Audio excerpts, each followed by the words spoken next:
There will be no real non-controlled currency in the world. We're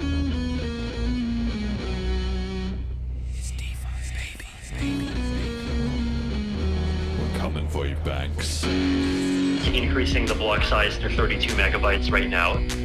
What would be the top 5 arguments that would get hurled against me? That's a good one.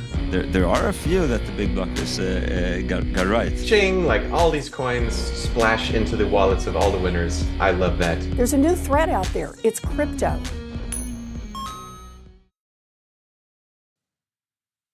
Hello and welcome back to the Bitcoin Cash podcast, following Bitcoin Cash on its rise to global reserve currency. This is episode number 109, Spreading BCH and Sats Standard, featuring Bruno Pires. Today is Saturday, the 9th of March, 2024.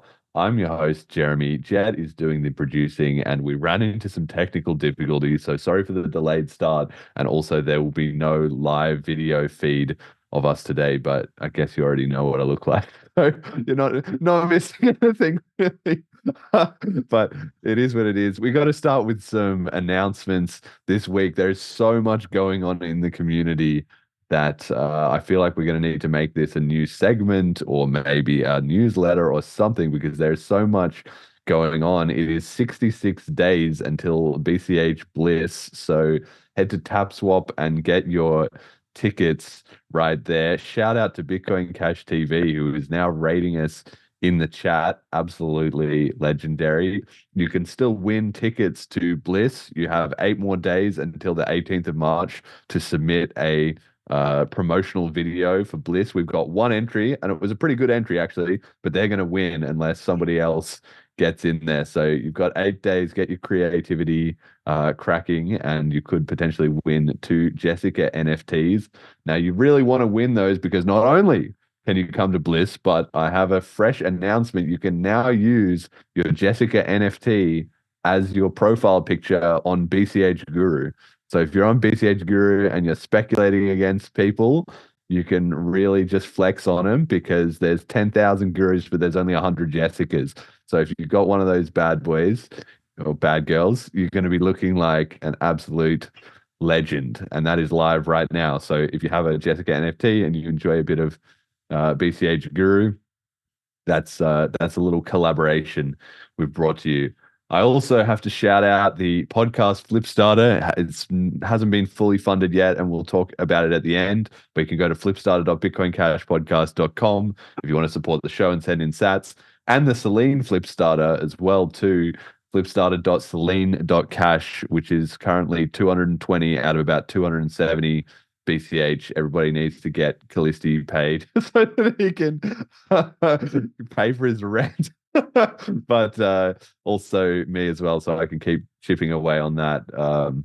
And one last thing as well too, we're having a 5th of Gaming Magic the Gathering tournament on next Friday, which is I think the 16th of March, right? At 7 p.m. EST with David Shattuck and the 5th of Gaming guys, and probably Bitcoin Cash TV as well. We're going to do some streams of that, hopefully, and the community can donate sats into that pool, the prize pool as well too, because David is really trying to get a big push of momentum on the platform. And he's only allowed to make one Reddit self-promoting post every month or something like that. So he saved up his Reddit post to the big subreddit where all the Magic players are, and he wants to say, hey guys, we've got like a $3,000 prize pool or $500 or whatever in BCH. Come play and try and win some. And then they try BCH and they get involved and all that. There's been regular Magic tournaments, but he's really ramping it up there. So if you're interested in that, if you're interested in BCH, you're interested in Magic, or you just want to try and see the cutting edge stuff, that's the apps that are being developed in the ecosystem, then get keen for that. And I guess you can go to fifthofgaming.com and sign up for the Magic tournament. Bruno, any comments on any of that? Like, we're just rattling them off. There's so much going on these days in BCH, right? Well, yeah, so much going on. It's hard to keep track of everything, even if you spend a decent amount of hours in your day trying to follow everything. But great to hear that I can use the Bliss NFT on the BCH Guru profile. It's pretty cool. What else did you say? Like, there's so many things. Well, do you have a Bliss I NFT? remember. Are you coming to? Are you No, coming? I'm not counting that. Yeah, unfortunately, Okay. I'm gonna try to make to the Argentina one, but the Bliss one's gonna be hard for me. Yes. Yeah, Well, maybe I'll see you at the Argentina one there. But yeah, it's pretty cool yeah, because it's just the collaborations. That's why I'm starting to see we're getting to the phase now. In the previous phase of sort of development of the ecosystem, it was like a few projects started popping up, and now it's really getting to the point where the projects are starting to collaborate. They're individually yeah. kind of got their shit together enough that they can think, well, what else can we do? And then everyone's on Team BCH, right? So obviously with the podcast by default has to collaborate with people to get them on the show, but even among other things, you're starting to see those connections get made, and it just adds to the benefit of everyone. You got that, you got the flip starters, you got the Fifth of Gaming Yeah. tournament. Have you done any Fifth of Yeah. Gaming? Not yet. So far, I have just promoted them on my Twitter or X, right? But my computer is not the best to play games, and so I cannot do this right now. Yeah, I think they've been doing chess tournaments as well. So I don't know that the computer Yeah, maybe requirements. maybe the chess one, it's doable in my computer. But then I have to remember how to play chess. Yeah, exactly. And I wonder what is going to be. There's going to have to be some strategy to stop people using bots as well, too, because you could just have a chess computer and then you could just win, right? So maybe there needs to be some kind of accountability onto that, or I don't know. I'm sure they'll figure out something as the prize pools ramps up and the money starts to get serious. Yeah. Then So these anti-cheat will have to be I developed. remember the best chess player in the world back whenever lost to a bunch of AI algorithms or something. I does mean, what was that Deep Blue Kasparov in? Was it 1999? I can't remember I, what I, year, but yeah, I don't remember either. But I remember like he was playing against a bunch of computers, and I think he had lost to them all or something. yeah. Can't Well, be now it's not years even ago. close. Computers are coming for us. We're irrelevant. AI is taking our jobs. Jet, what were you How saying? boring is it? Like you just press a button and the computer is playing the game for you. Like you just stay in number. I think. so I haven't used a Fifth of Gaming yet. Is it only for multiplayer games at the moment? Well, it's for what do you mean? Like, how would you play a single player game with it? The whole point is to connect you up with other people to play either in a social or a tournament. We'll do Right. competitions for like speed runs. Speed runs, okay. Speed I runs or think achievements and that kind of thing. Like I would have a guild for that. Yeah. Sure, Mario or whatever. Yeah, I've been playing The Godfather for PSP recently again. Okay, well, you have I to know start you can have like a private tournament and public tournaments, right? Yeah, and you can do it, yeah, socially or competitive, right? Mm. It's fun. It's actually super interesting that Dave was running it for years, where it was just him playing with his mates. So he actually had all the engine and everything running really well, but I guess it never occurred to him, or there was never a need for that competitive element to it. And then when he talked to me, I was like, let's get ladders, let's get a tournament bracket, let's get people like gambling, losing their BCA, because I love that stuff. And I think that's also been kind of successful. Like gamers fall into those two niches, right? Some are more competitive and some are more sociable. So that was very cool to see. Anyway, all that is to say that the ecosystem is popping off at the moment, and I think there's been a substantial change in the vibe, the morale, and the also amount of action. One thing I would like to know is I know that Twitch is big on online gaming, but the communication is going on with the side Fifth of Gaming is on Discord, I think. So I was wondering if he's being able to get all these people from Twitch to come into the field of game to try it out. You know anything about that? Well, I know that I personally kind of dislike Discord whenever I use it. I must be too old because it confuses the hell out of me. Like I understand Slack, I understand apps that have, various different chat windows, Telegram, whatever. But the Discord is just so confusing and the color scheme is kind of a bit of a mess and everything. But Yeah. obviously it's very, very popular in that kind of gaming niches. So Not I more than think- Twitch then. yeah.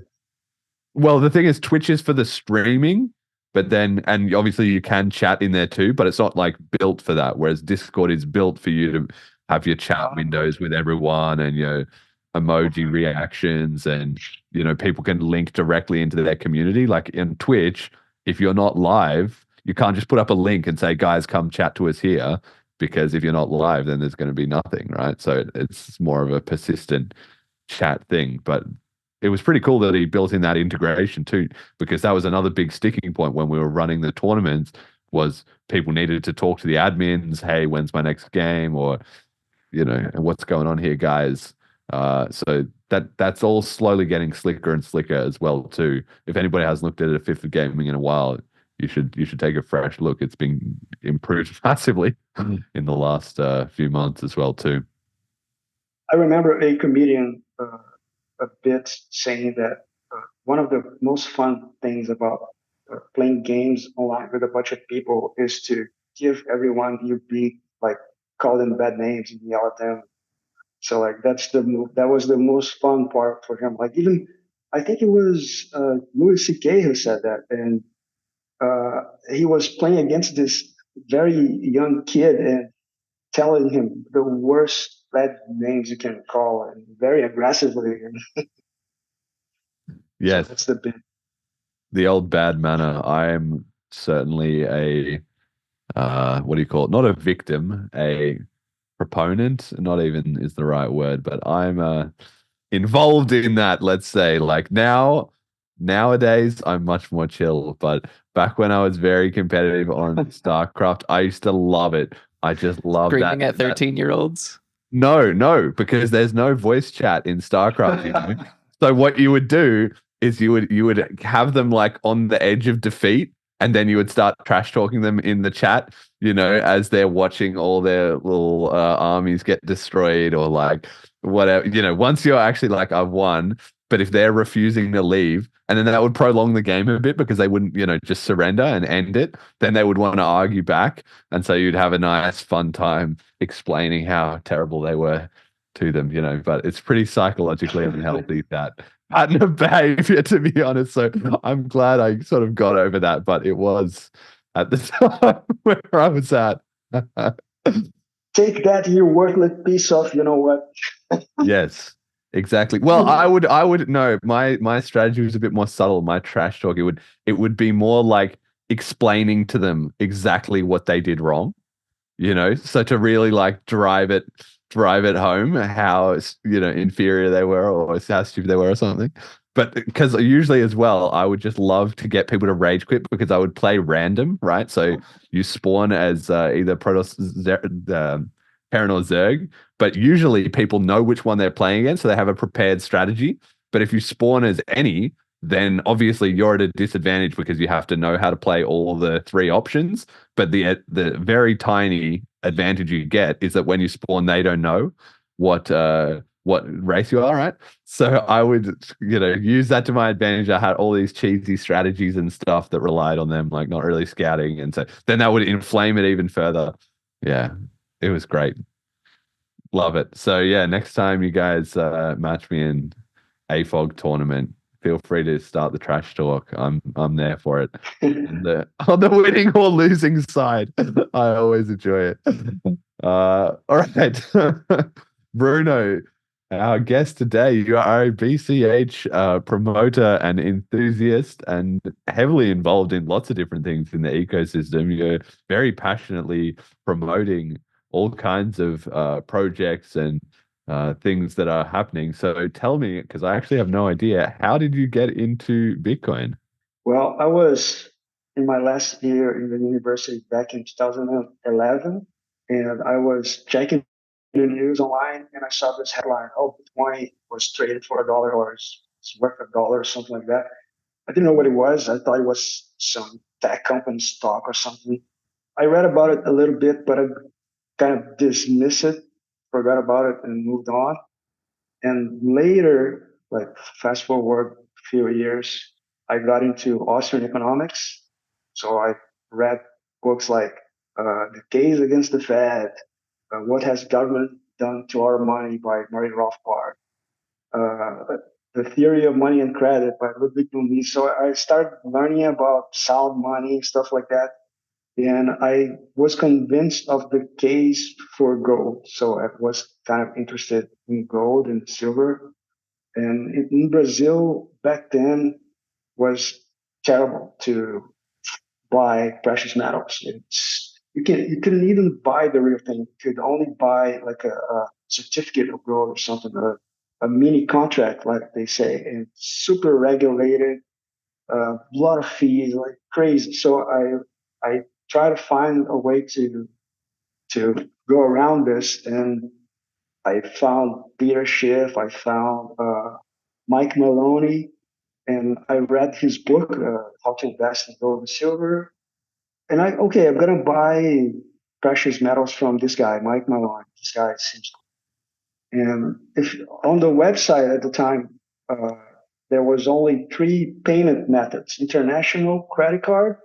But if you're in Brazil and you use your international credit card, the government tax it. It's like a tax on financial operations. It's a tax that only, uh, and the fees were crazy and taxes. So no, I'm not going to do that. The other option was Bitcoin, but Bitcoin was already like high fees and long confirmation times, all this stuff.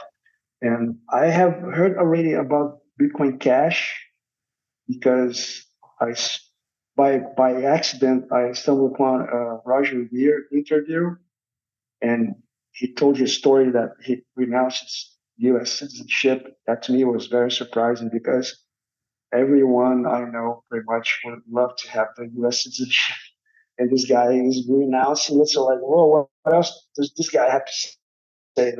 Then he starts explaining Bitcoin and the block size wars, or the scaling wars, as other people like to put it.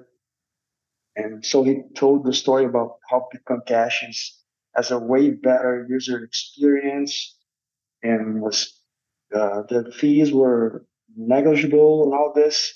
So okay, I had Bitcoin Cash in the back of my mind, but I wasn't really doing anything with it yet. But when I saw on the website that Bitcoin Cash was an option to buy gold abroad without paying taxes, with negligible fees, I was like, that's it. So I started using Bitcoin Cash to buy gold, and I didn't care if the gold was going to stay in a vault, I don't know, in Singapore, whatever. I didn't care. Anything was better than to try to do it in Brazil. Now it's better. There are companies now that you can actually buy the real thing, but back then was crazy. So that's pretty much how I started. And I never bought Bitcoin.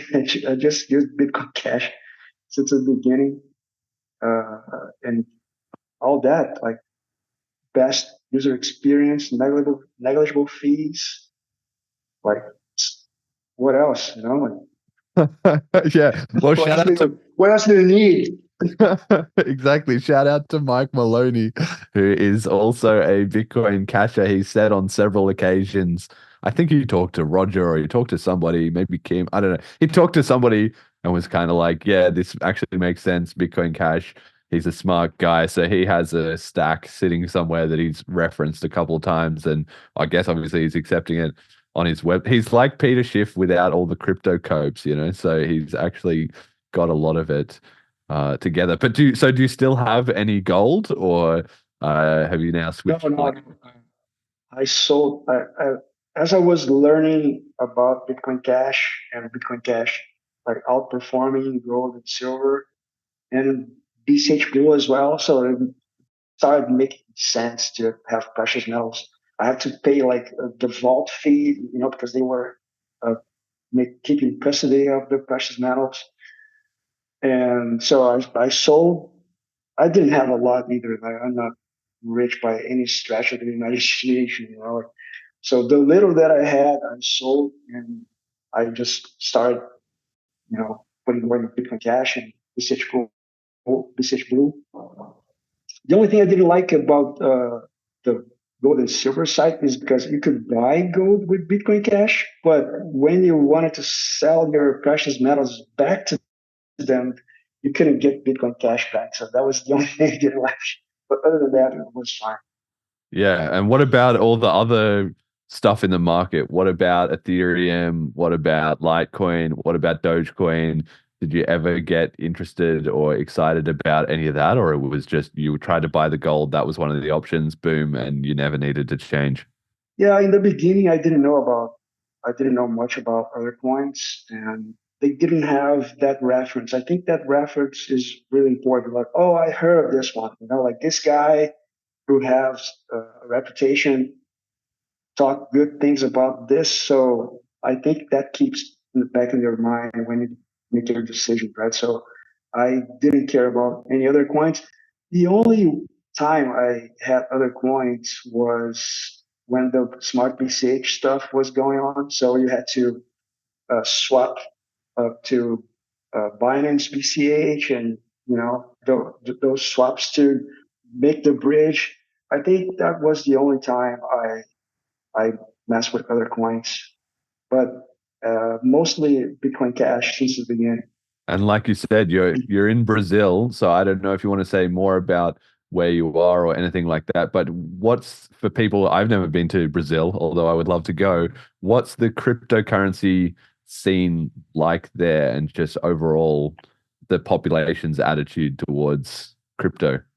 Well, unfortunately for Bitcoin Cash, I don't know a lot of people who have even heard of it.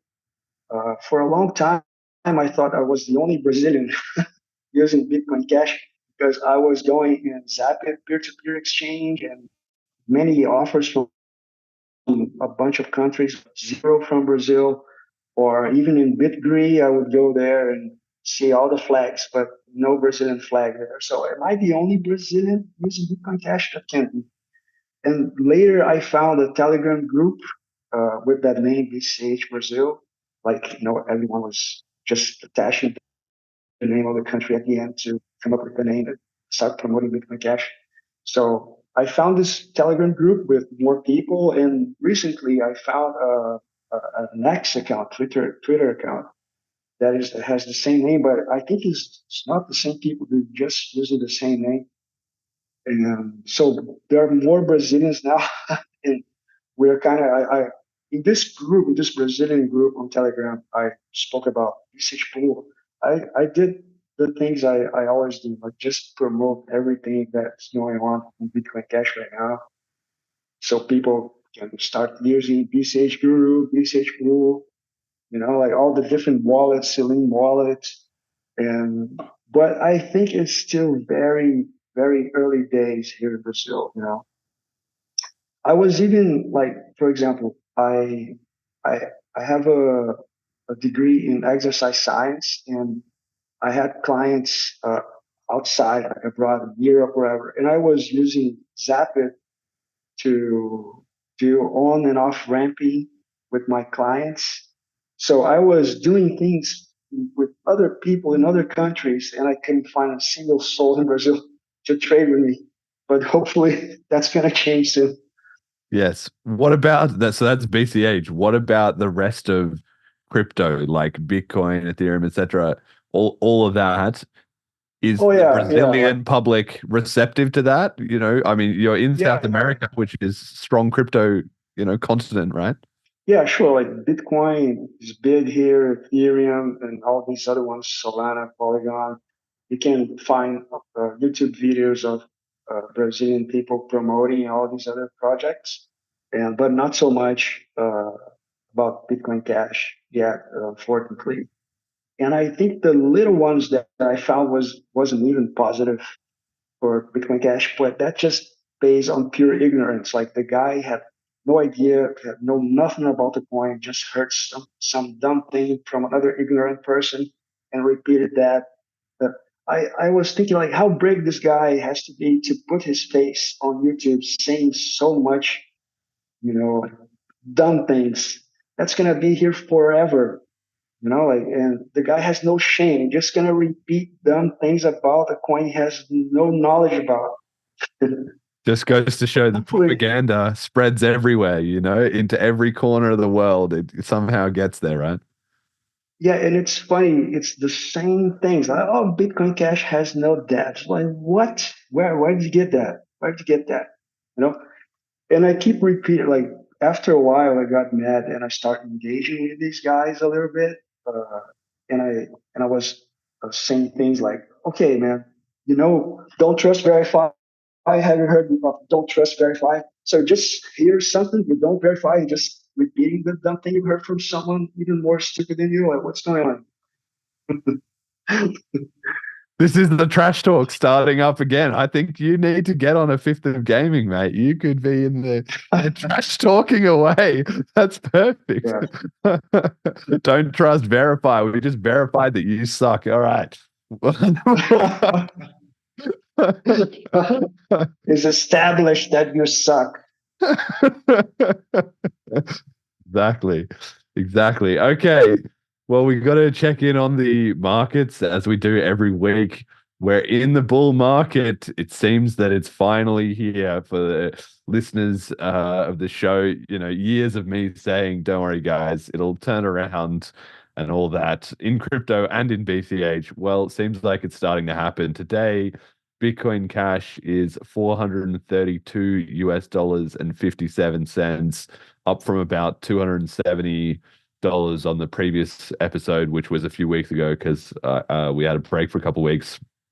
But anyway, we're big in the greens. One BTC buys only 158.3 BCH, so we've improved not only against the dollar but significantly against BTC as well. One ETH buys 9.07 BCH. So we've also improved against ETH a little bit. So just happy days for BCH all around. The April 4th will be the halving date for BCH. We're front running the BTC halving by it's about 2 or 3 weeks, I believe. So it's only 26 days away. So that may also be playing into why we're getting some nice price action, but maybe that also still needs to kick in as time goes on, right? People tend to get bullish around the halving. So what do you make of the cryptocurrency market moves then? Well, like I check the price every day. I know you asked that to most guests. I check the price pretty much every day, and depending on how well my positions in BCH Pool are doing, I check it many times a day. And now with BCH Guru, you can like speculate on the future price, and so that's been fun. And just today, I won a game and 20,000 Gurus in my pocket, bro. Like, so and speaking of BCH Guru, like just today they have updated the community. What's the name again? The community stats or something? The dashboard, right? So There's now a leaderboard, I think. Yeah, the community dashboard. So you can pretty much, have a sense of how bullish or bearish everybody else is right now. And I think could get valuable information from this to speculate other things like BCH Pool or whatever. You can get more information. The more information, the better, right?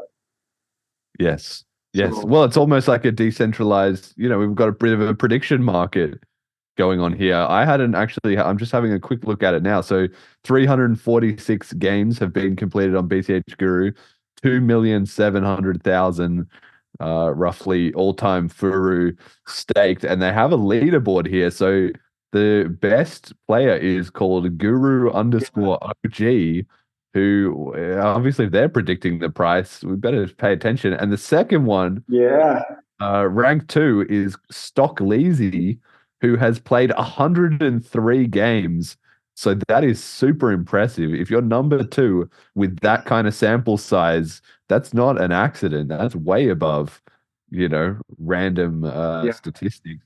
Bruno, you're on here too, mate. 1, 2, 3, 4, 5. You're number 6. Really? Like I don't know Stocks Sleazy. That's his name. Stock Stock lazy, yeah. Sleazy. Yeah, like I had a few games with him, and I think so far we're kind of even. Yes. Maybe he was ahead of me a couple of games, but I beat him a few times. 6, 7, 8, I 9, did 10, a few 11, times. Sorry. 12.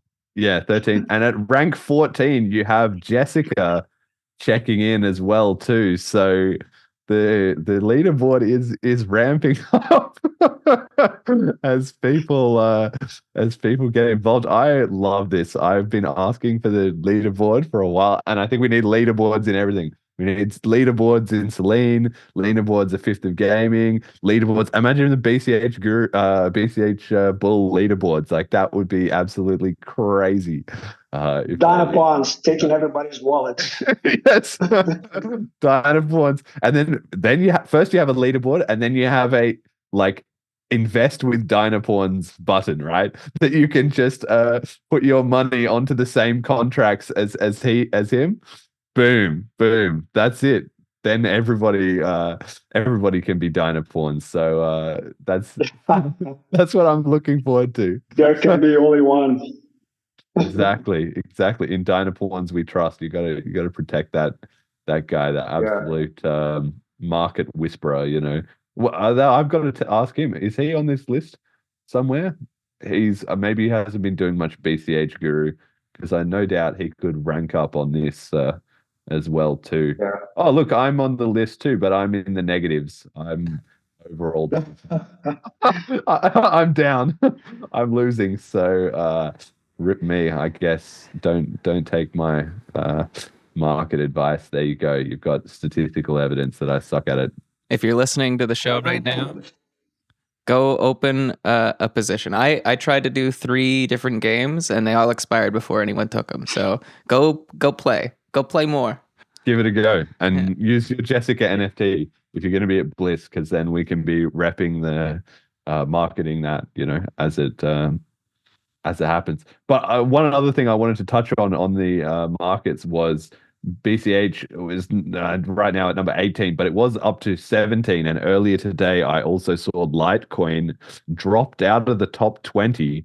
They have snuck back in, but they were down to number 21. And I obviously am not here to shit on Litecoin and say it's a rubbish project or anything, but I think it's very relevant because we had Litecoin Underground on the show on the 2nd of January 2023. At that time, BCH was number 27, so it's now basically gained 10 ranks.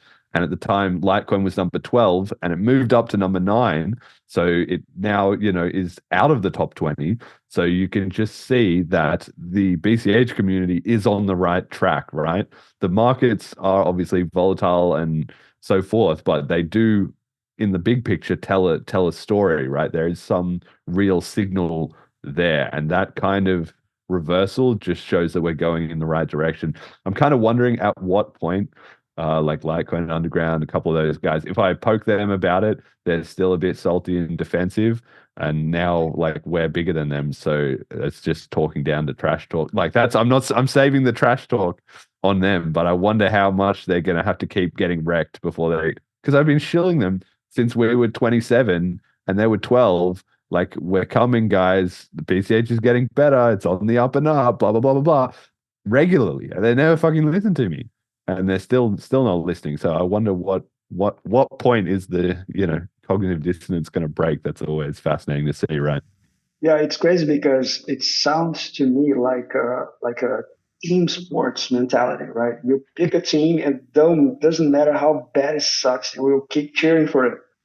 And even with other teams doing much better than your team, you're still gonna trash talk to them and think your team is the best it ever was. There's one LTC account that's pretty active on X, and I can't remember what the hell his handle is or what his name is. There's that Shan Bellu guy, Master LTC. Yeah. BTC. It was always like, now's the time to trade your BCH for LTC, and it's not like, I don't think there's ever any convincing him. I think it'll just be like a doubling down on Cope forever. Yes. Amazing account to watch, seeing this trend reversal. Yes, exactly. I mean, obviously, we shouldn't be too sort of jubilant about it in the sense that like BCH was in the same position, right? That's why it was losing for so many years, because the community had all this fake bullshit that it believed, and nobody had come in and said, right, okay, you got to drop all this, you got to just, snap back to reality. Shout out Eminem, and get your get yourself moving in the right direction. You gotta.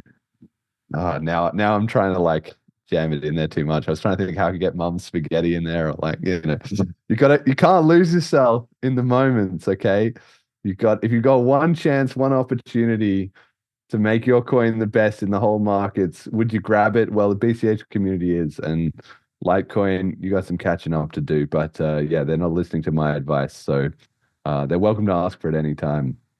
Obviously, switch to BCH will actually fix your problem.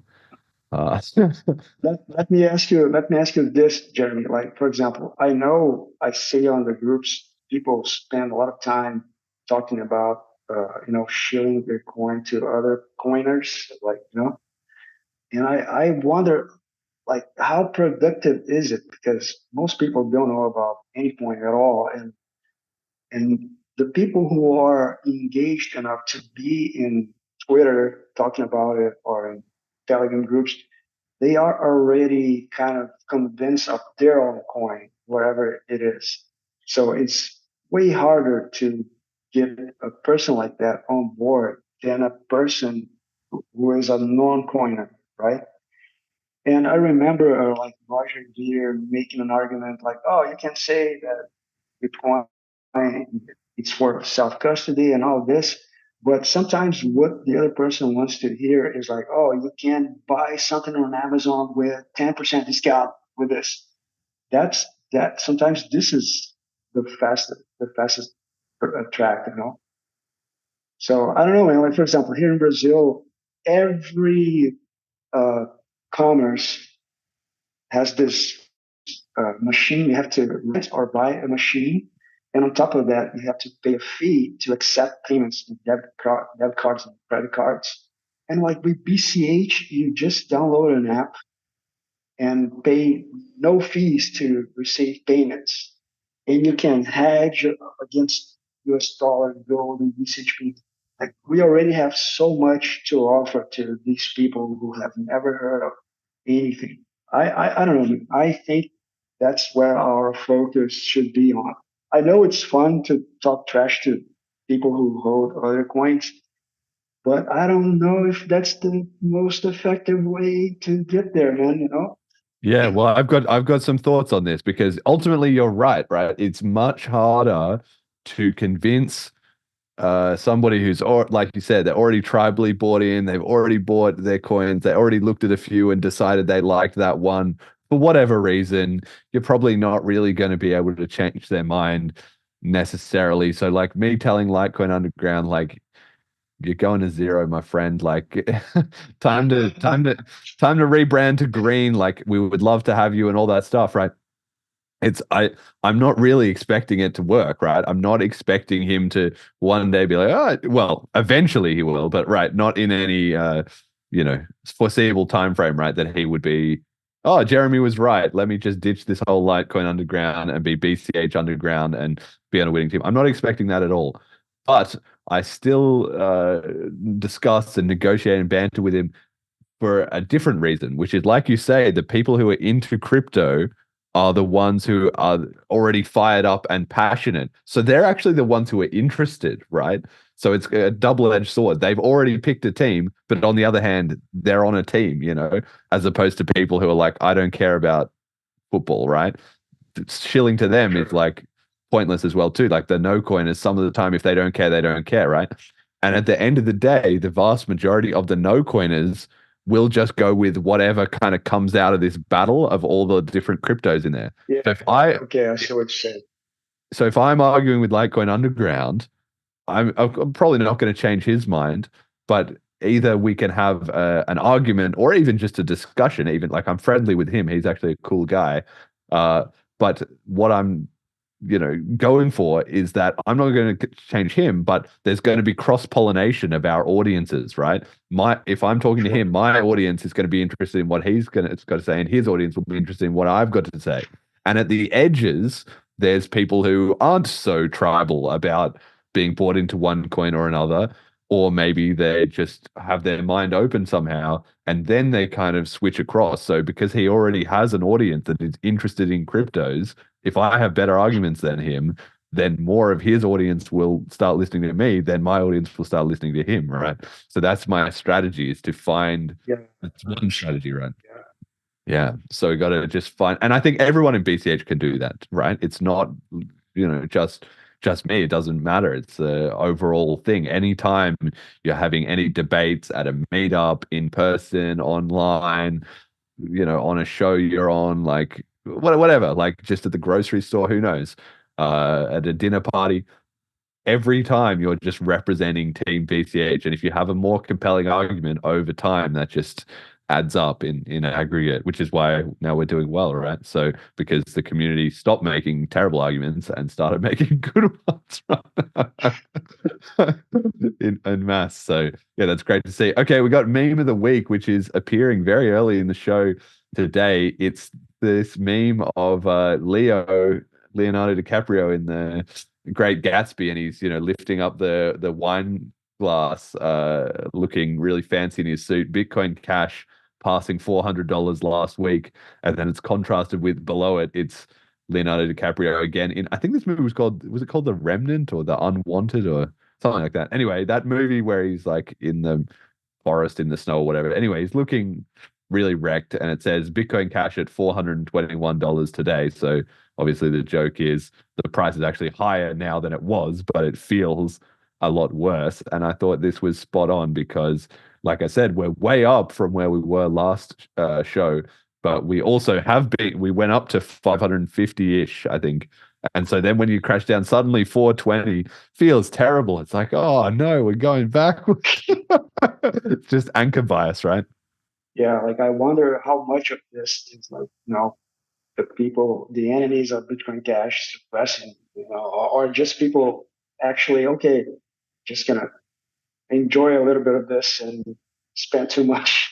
Yeah, exactly. I just find it fascinating how the human psychology is such, right, that everybody over time accepts the truth kind of in waves.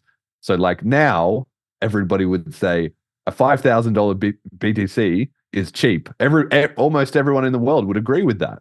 But there was a time when nobody agreed with that. And as it was going past that price point, some people agreed and some people disagreed, right? And who was right or wrong, it's kind of comes out in the wash, right? So it's sort of the same thing. Like in my mind, even if 2 weeks ago or 3 weeks ago the price was $270, if you told me the price is $420, I would be ecstatic. But now I'm kind of like, yeah, we can do better. Everything's relative, right? Yeah, like about that again, like earlier today, I was listening to a podcast from the Mises Institute. Professor Mark Bortin was saying about gold that, so gold has hit an all-time high and not a bit in the media, like nobody is talking about it. And actually, there was one guest in one TV show that brought up the fact that gold has had a new all-time high. And the presenter wanted to change the subject really quick, like not to let any more of that gold talk in his show, And if they are doing this to gold, like Bitcoin Cash is, like way less mainstream than gold, obviously. So that much harder we have to, like educate everyone about it. So, so we can break this barrier.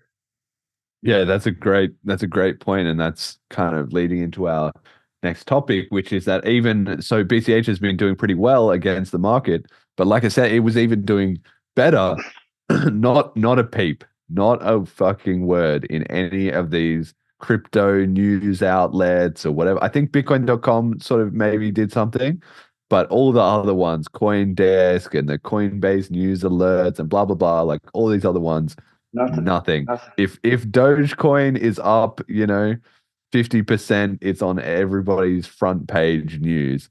But if BCH is up, nada, zilch, zero.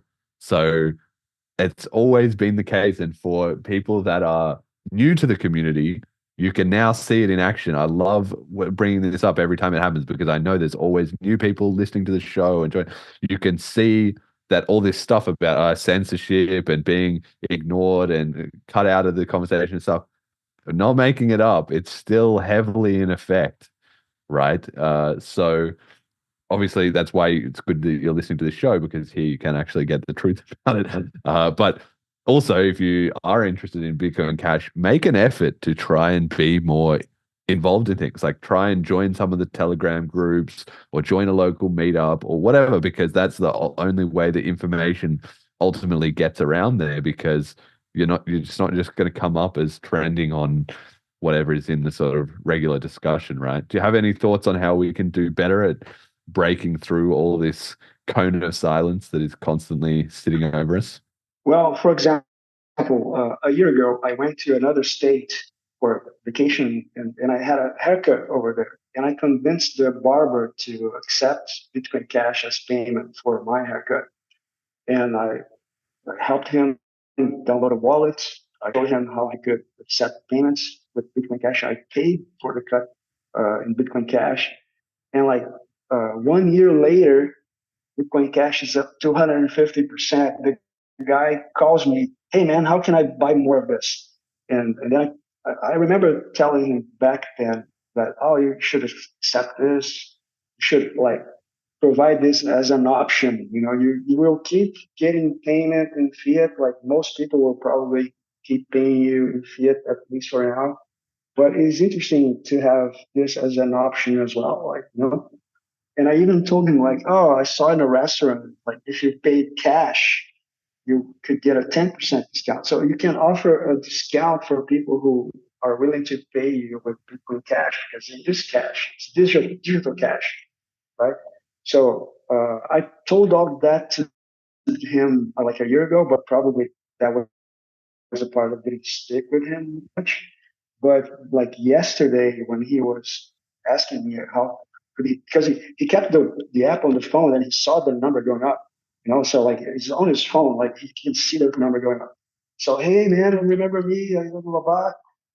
How can I buy more of this?" And so everything I told him a year ago, I told him all over again, but sending links to the cash register app, both from Bitcoin.com and Paytaka, how you can be on a map and all this. So I think sometimes this small thing, it can have a lot of small things sometimes is bigger than one big TV thing, let's say. Yes, exactly. And it's that grassroots strategy. Everybody should be in that mindset of when you're trying to promote or discuss BCH or even crypto generally, but BCH specifically with people. Yeah, the best thing to do, if you can, give people a wallet and give them just a small amount, because in the long run, the price will rise and then they'll be like, whoa. Yeah. And that might take a while. There's no rush. It's always sitting in their mind, Yeah. It's funny because even closer friends or relatives who have spoken about it, and even people who are really, I don't want nothing to do with this. This is tricky for me. I don't trust this. When they hear from wherever source that the price went up so much, even those who are super against in the beginning are now reaching out to you to ask you how can I get this? How can I get involved with this? So yeah. And it's also as well too, you never know, the price is one good thing, but you also never know what other factor will suddenly clue someone in, because I've had people reaching out to me where it's suddenly like, oh, I read this article and like the Canadian truckers got censored or something, and suddenly it clicked in my mind like, oh, this is what you were talking about. This is the kind of situation that we could be in more, and if we had an alternative, that would be better. Or if it's, oh, I didn't really get what you were saying, but then I was on holiday in this other place and I saw a Bitcoin Cash accepted here sticker, and I thought, wait, this is not just you talking about it, it's happening all over the world. And you never know what somebody is going to, like, what is going to cause somebody to switch their interest on. So you just have to prepare the soil and then be patient and let the seedling grow. That's kind of how it works. And then be ready when they come to you to say, yeah, let me help you out. Here's some good links. Here's where you can read up on more. Because you may or may not have all day to sit there and walk them through everything. But instead, if you just give them the resources, then they can look into it in their own time and come back with more questions. And you do it like that, right? Sure. Yeah. I'm confident that this single barber is going to spread Bitcoin Cash to the whole city, because it was a very small town, this place I went. So I don't know, maybe this guy's going to get the whole city because he saw the thing, like, I got the payment, everything that Bitcoin Cash, can provide. So I think he's going to get the entire city. I'm going to help him. Yes, that's great. And that's another important lesson, right? Sometimes it only takes one, right? The difference between 0 and 1 is huge. The difference between 1 and 2 is a bit smaller. 2 and 3, much smaller. 3 to hundreds, like you're flying, right?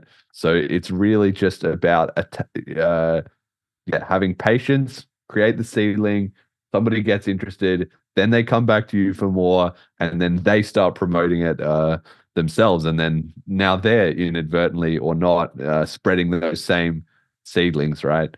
I read this, I don't know whether it was a paper or I just read an article about it or something, but it was this idea that humans have, like, your opinion, right, is based on your experiences. Now, your experiences are probably on a sort of a bell curve, right? So, like, let's say I've had 10 good experiences with pizza restaurants, but I had one time I got food poisoning and that kind of sucked, right? So my bell curve is like 1 point on this side and then a few that were kind of average and a few that were really good. And so if you came to me and said, Jeremy, pizza is the world's worst food, I'm going to be hard to convince about that. But it could be the case that it is. I've just happened to get good pizzas. But the only way you would convince me is if you showed me another pizza restaurant and another one and another one and another one.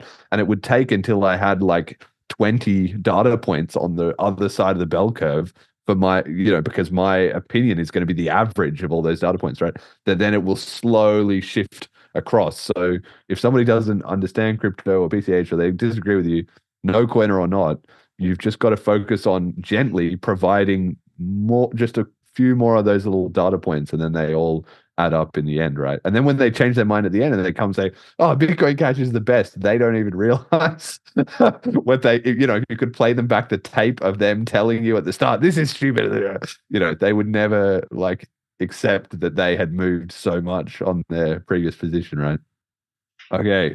All right. One other little way of spreading BCH that I think we can talk about a little bit is in recently the Bitcoin Cash Telegram group got a bit sort of caught up in the What Bitcoin Did Telegram group. So people who don't know, What Bitcoin Did is probably, I think it's the number one largest BTC podcast by this guy, Peter McCormack, and his version of Jet is called Danny. And they have it's like laughing, yeah. And anyway, they have this huge millions and millions of downloads, etc., etc. Well, Gravy Maker, who's a BCH podcast Telegram regular, he somehow found out that, well, he found out that they had a Telegram group, and then he went in there and started talking to them. And instead of getting banned and deleted like you would usually expect, they actually started chatting to him a little bit. So then he mentioned that to us, and then a bunch of other BCHs like went in the Telegram group and started having this debate in their Telegram group. And to be honest, at the start, it was a bit over the top. Like everybody just did too much debating. But the rules are you can't really promote other coins. You can't talk about BCH, etc. So everybody is trying to like toe the line of speaking about BTC, Bitcoin, and only, maybe pointing out some flaws, but not really saying, look, guys, we've got an answer, right? Too much. Anyway, this has all like quietened down a little bit, and thankfully we didn't all step over the line and get banned. But it was quite significant because it's now at the point where the BCH community, we started out with our own spaces under attack and all trolls and blah blah blah. You're wrong and price graphs and all that.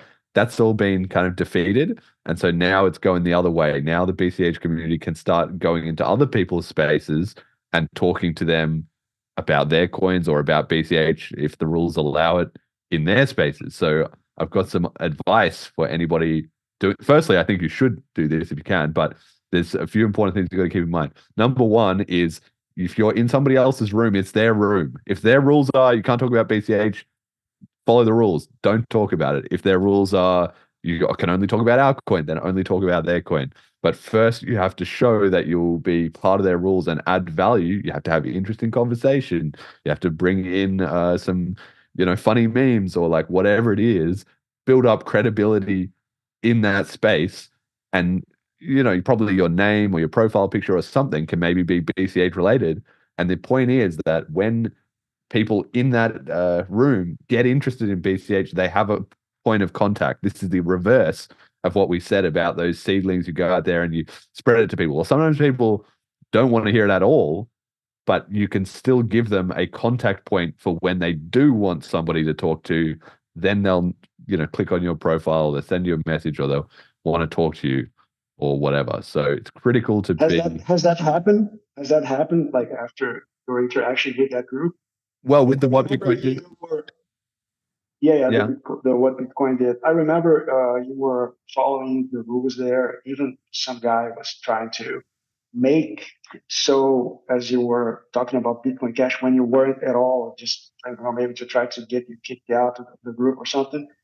But then you're, no, I'm here respecting everything, blah, blah, blah. And then you're just presenting arguments about Bitcoin, not talking about Bitcoin Cash at all. And so I'm just curious, like, anyone talk to you in private after that or something? Well, see, I had this a sort of a little bit, yes, in the sense that one of the guys was asking some questions about Bitcoin and I couldn't give him, some of the answers he needed to do. So I sent him a direct message, and he was actually a really cool guy. And so we had a bit of a chat, and he was, happy to discuss about it, right? So sometimes it's even just those venues can create those interactions. And we had also some other people who commented in their group because the mod was saying, okay, this seems like it's going off track. People are just, trying to sneakily promote BCH or whatever. And a couple, I think at least one guy, maybe a couple chimed in and said, like, no, I found this really interesting. Like, I disagree with them, but I at least have got, it's been interesting to hear their perspective and such like that. So especially when it comes to the BTC people, because there's so much history and baggage and whatever, the critical thing is to just stick to the fundamentals. Bitcoin should be a peer-to-peer electronic cash system. It needs to be an alternative money. You need to be able to use it non-custodially. If you don't, deviate from that, that's the kind of thing that nobody can really dispute. And if you stick to those and show that you're following those principles and giving advice to other people to do those principles, then you will come to be seen as a legitimate Bitcoiner, not some shitcoiner, blah, blah, blah. And then from that point, obviously you can branch out into other topics, but maybe in a different space. That's the other critical thing is then people not in this what Bitcoin did, but the other day we had a what's it called? Twitter Spaces, and now a couple of BTC people have started to come and talk to us, which is amazing. Yeah. So shout out to Bitcoin Apostle and Bitcoin is the Revolution on Twitter. They were talking to us in a BCH space, and they had some questions. We had some answers, and we discussed back and forth a little bit. So even if it's censored or there's weird rules or restrictions in their side, if you can just present well, then sooner or later it starts to trickle the other way. And then obviously you can discuss from there in a different environment. Yeah, like one of the things I tell BTC guys is if you read the first paragraph of the white paper, you will realize that Bitcoin was created to first eliminate the intermediaries, and because of this, provide a cheaper transaction cost relative to the alternative, right? And BTC is the opposite of that. You know, uh, so, and then I had a guy saying that I know what I don't care about what Satoshi said. You know, they are to this level now. I don't care about what the creator of the thing has said about it because I now believe this other thing. Right? Crazy, but that get to them. You know, like was created to provide cheaper transaction costs without intermediaries. So that's what it was created for. You know, and the guy's like, oh, I don't know what to say. I'm gonna repeat the same dumb things I've heard.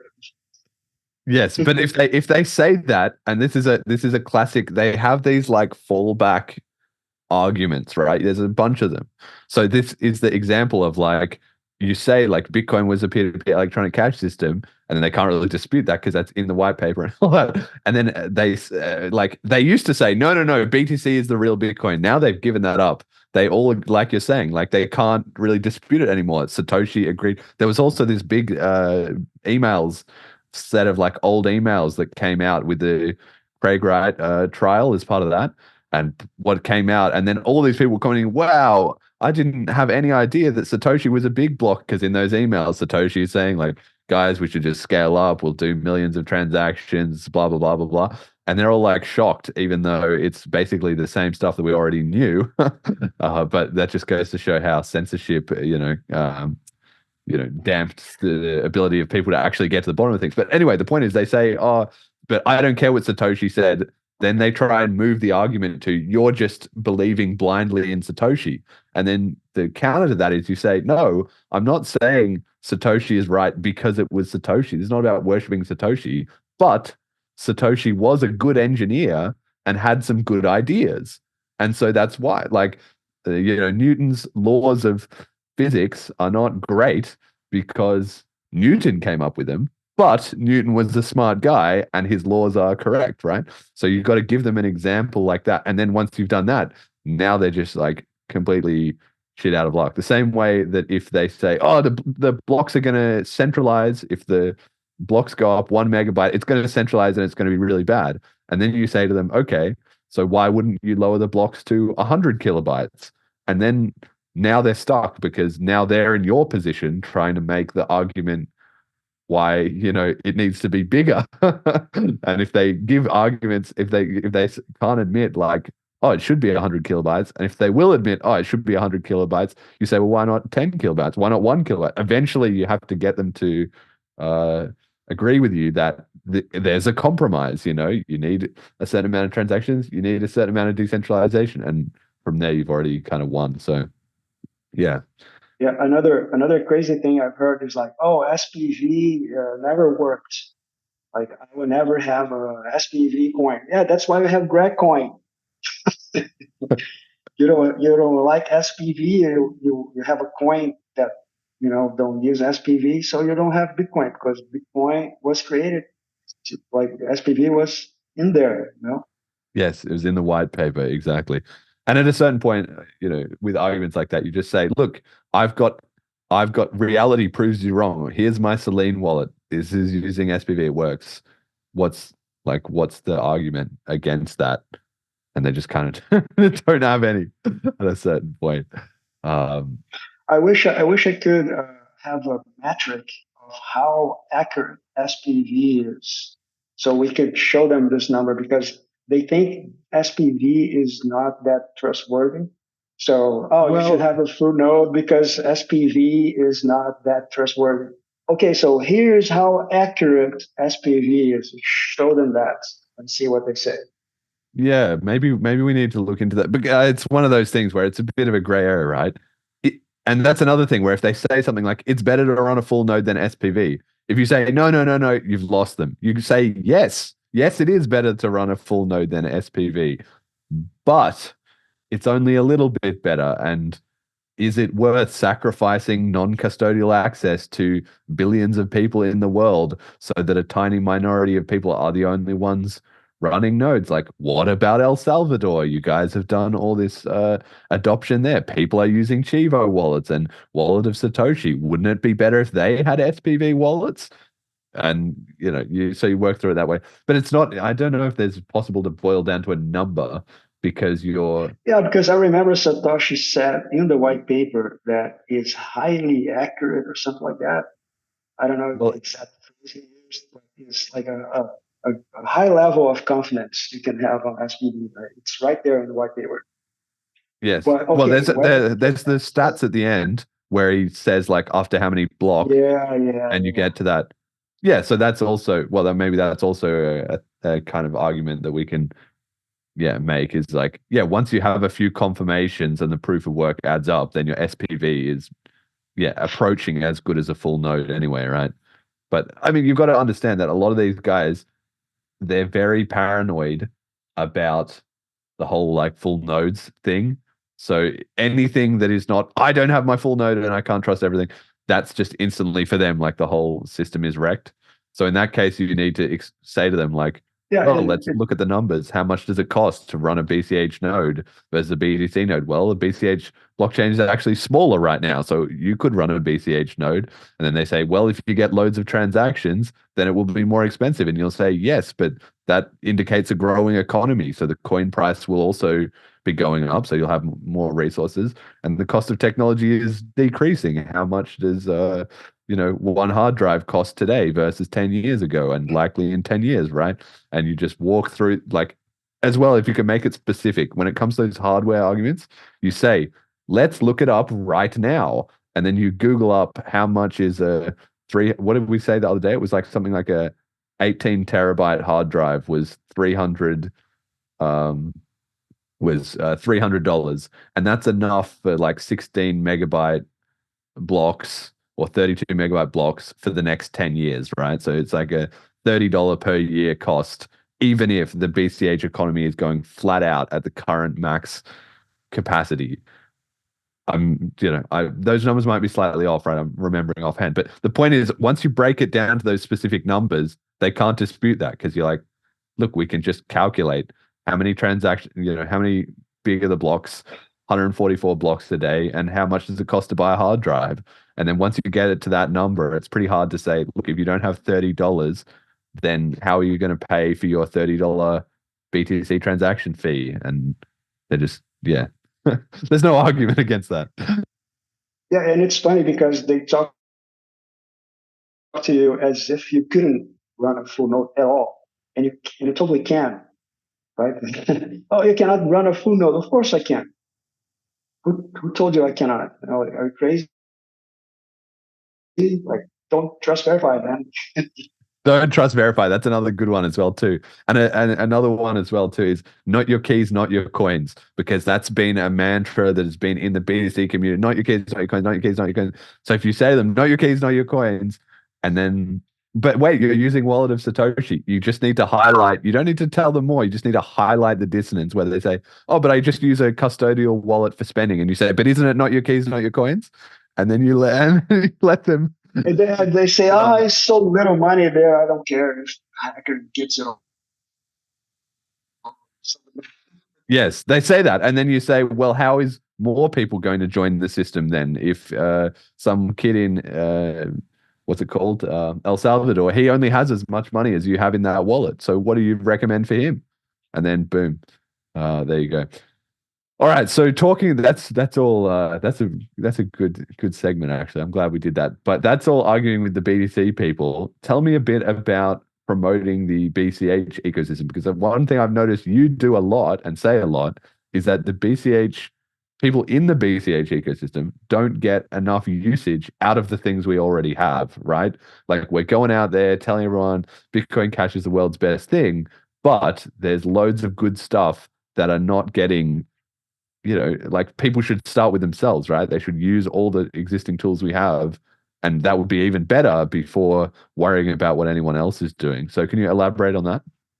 Yeah, I think, I don't know, maybe me speaking here, but the impression I have is a lot of people who are very involved in the groups and on Twitter, when I ask them, oh, have you ever used this? Have you ever used that? They always say, I mean, not always, but most of the time they say, oh, I haven't had the time to check it out yet.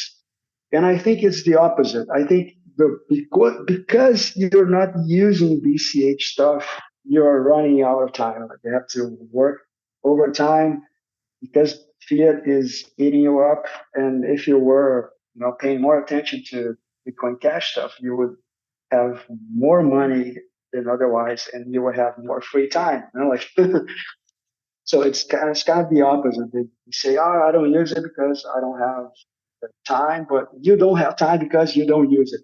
That's how I would put it. You know? So like we're always talking about the next app that's gonna be the bomb wherever, right? So what about the apps we already have? Like they are like for example, a Zapid peer-to-peer exchange. It's the only in the world right now that is non-custodial, peer-to-peer, private, right? Well, like soon we're gonna have more, but so far it's either this or centralized exchanges for the on and off ramp, right? So I know you're paying the price of convenience to use the centralized exchange, but you're missing out on this other thing that, in my view, is much better. And people should be like flooding up. The people who are most engaged should do every day a sell and a buy offer there. It's at least to arbitrage, at least.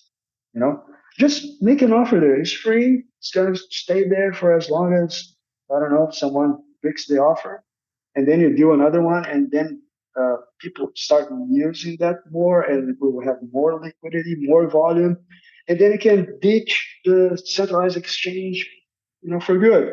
No, I think that would be, and then like Paytaka will come up with another peer-to-peer exchange, hopefully Celine. So we would have competition between peer-to-peer non-custodial exchanges, and then we can have like what's the name, the price tracking thing, like Bitcoin market God cap damn or it. something. No, on BCH Bull Oh, the oracles. oracles. Yes. Yeah, we're gonna have like oracles based on price coming from peer-to-peer exchanges, not from centralized exchange. Or, I don't know.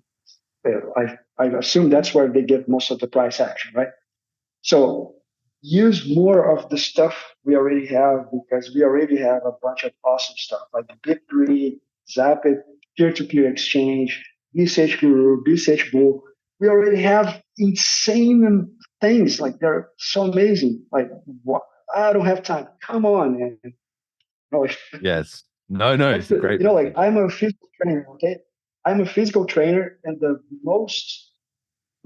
most people say, I don't have time to exercise. Like that's the lamest excuse ever. Like please fool yourself and start doing what you have to do. Period. Yes, and it's much harder for us to sell anyone else on the whole thing if you're not sort of practicing what you're preaching, right? If it's like you've got a few coins and you just yeah. Well, then if you're going out there saying, "Well, this is the best thing ever," it's completely different, because then you just get more experience in the ecosystem. And I'm somewhat guilty of that myself, I'll be honest. So I do definitely, the Zapit P2P exchange has been on my to-do list for a while. Maybe right after the show, I'll go on and I'll put an order and I'll follow up with you and I'll show you that I did it, because like I say, it's not about not having time. You got to make time, right? And that's not to say that the apps also can't improve, right? The UI needs to get easier and slicker and reducing that barrier to entry.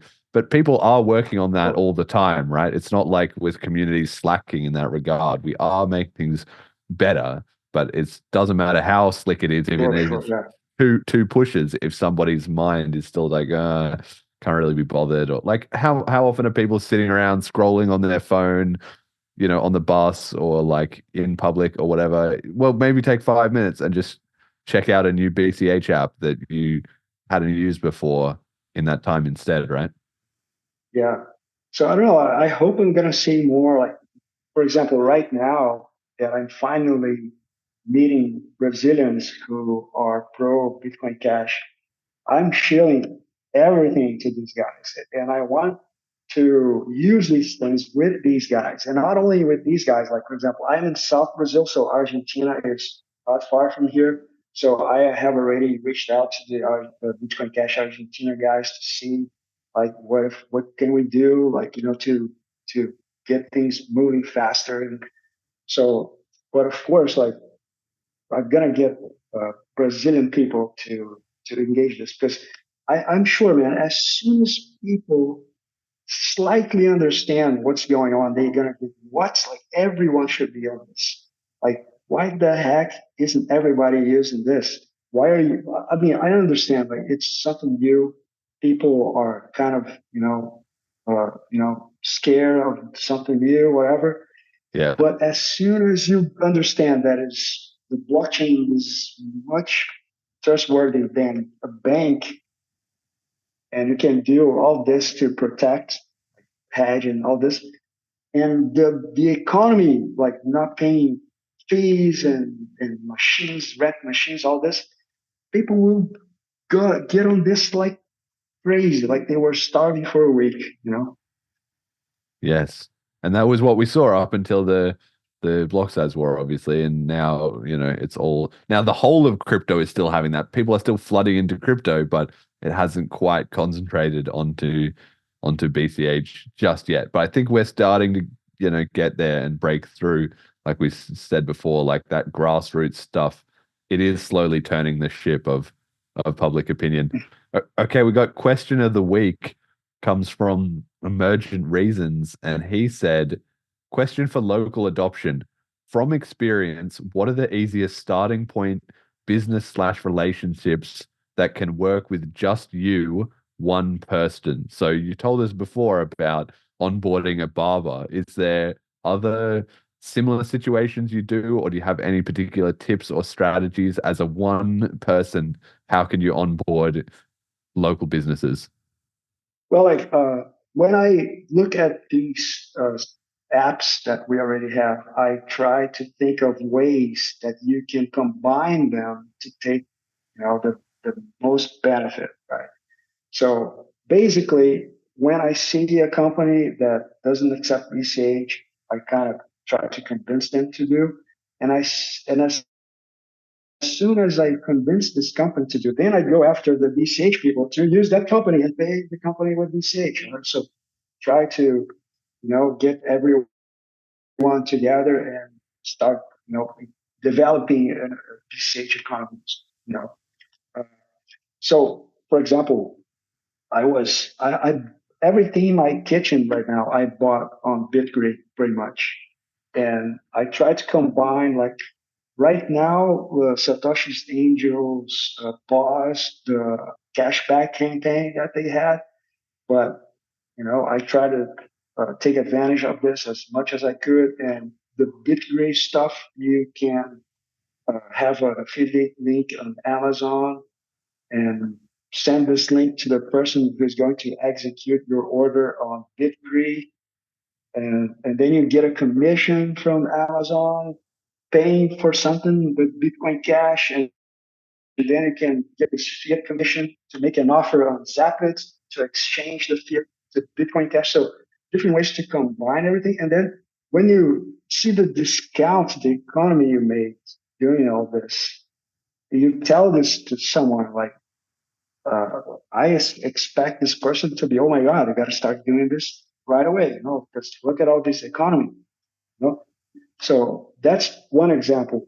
So just not to get like super confused, like right now, what I'm trying to do is try to get business to accept BCH. And as soon as you start accepting BCH, show to the community so they can go there and use the service.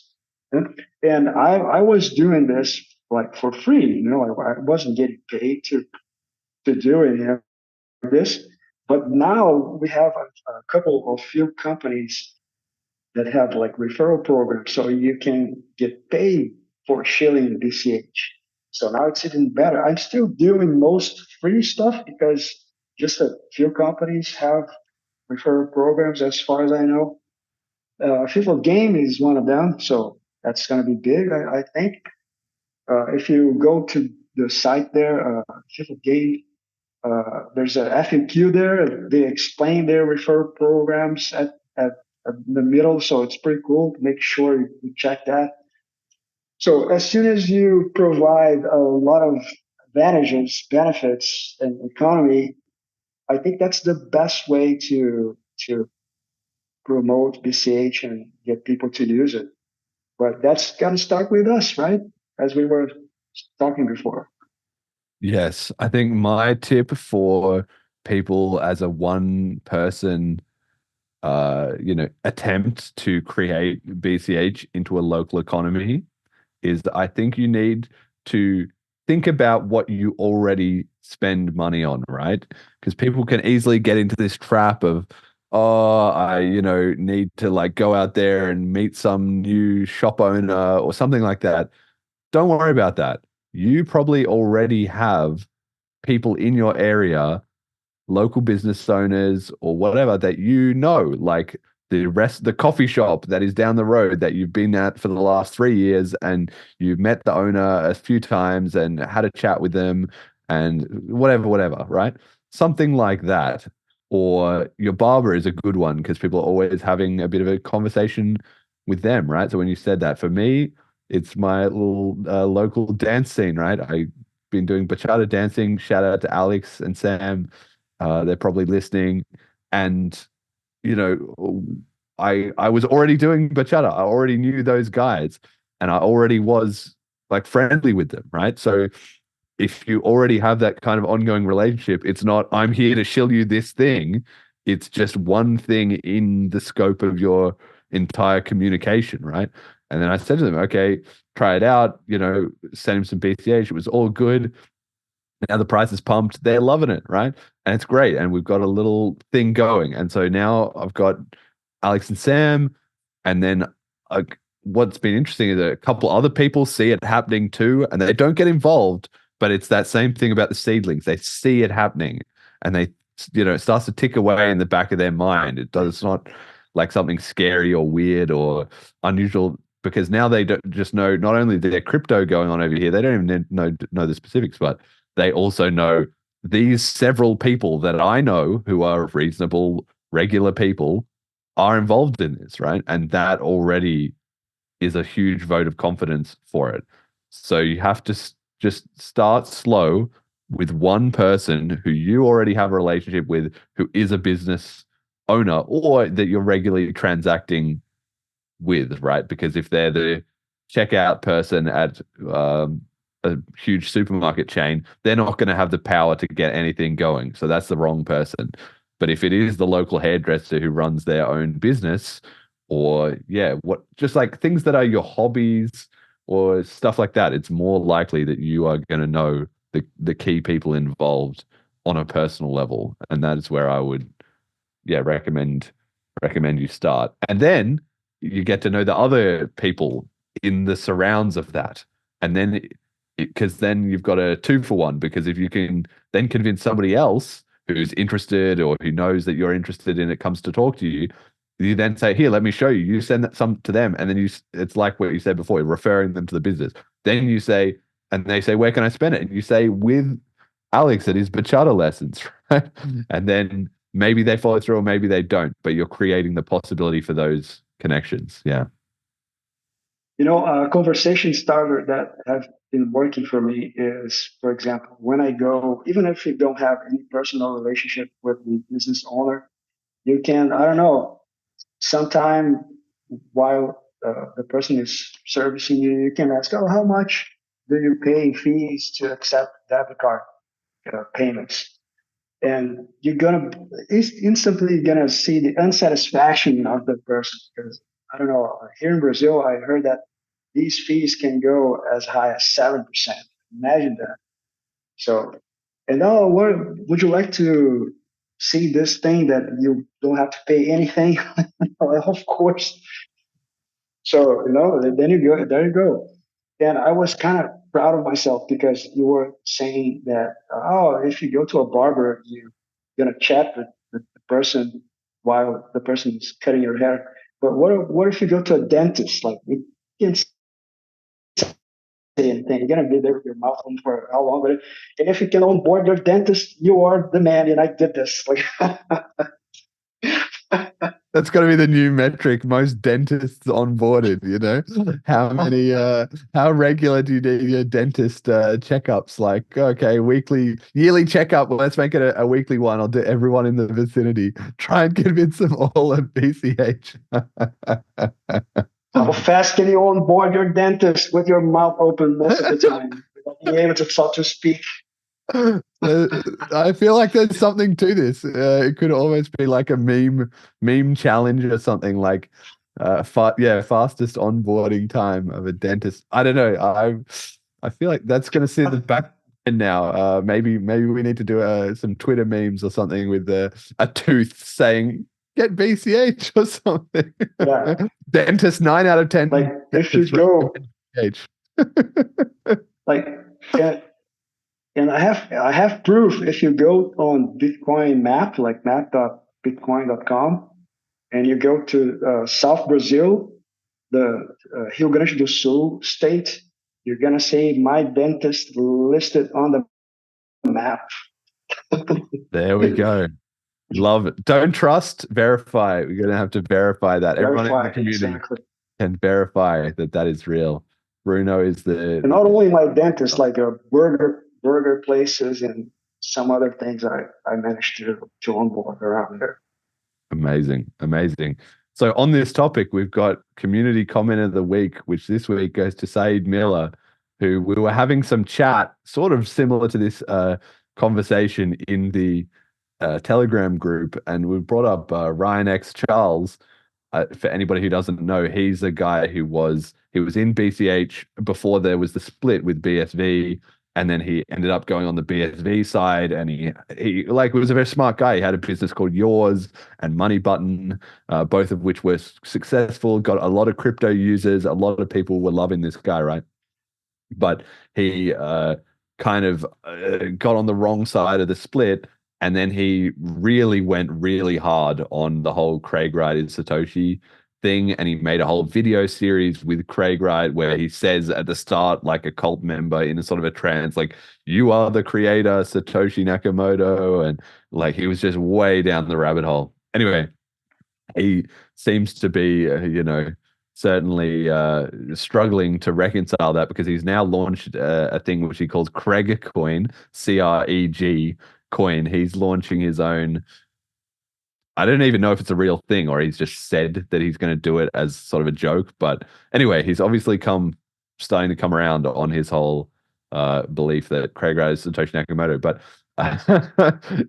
there was some chat about that, and Saeed Miller said maybe we need to onboard more therapists to crypto with a smiley face, and that just made me burst out laughing, because Ryan X Charles or anyone else, the amount of like delusion and hopium of I'm going to be rich in the Citadel, and just the emotional trauma of people who've lost all their coins, like he's right.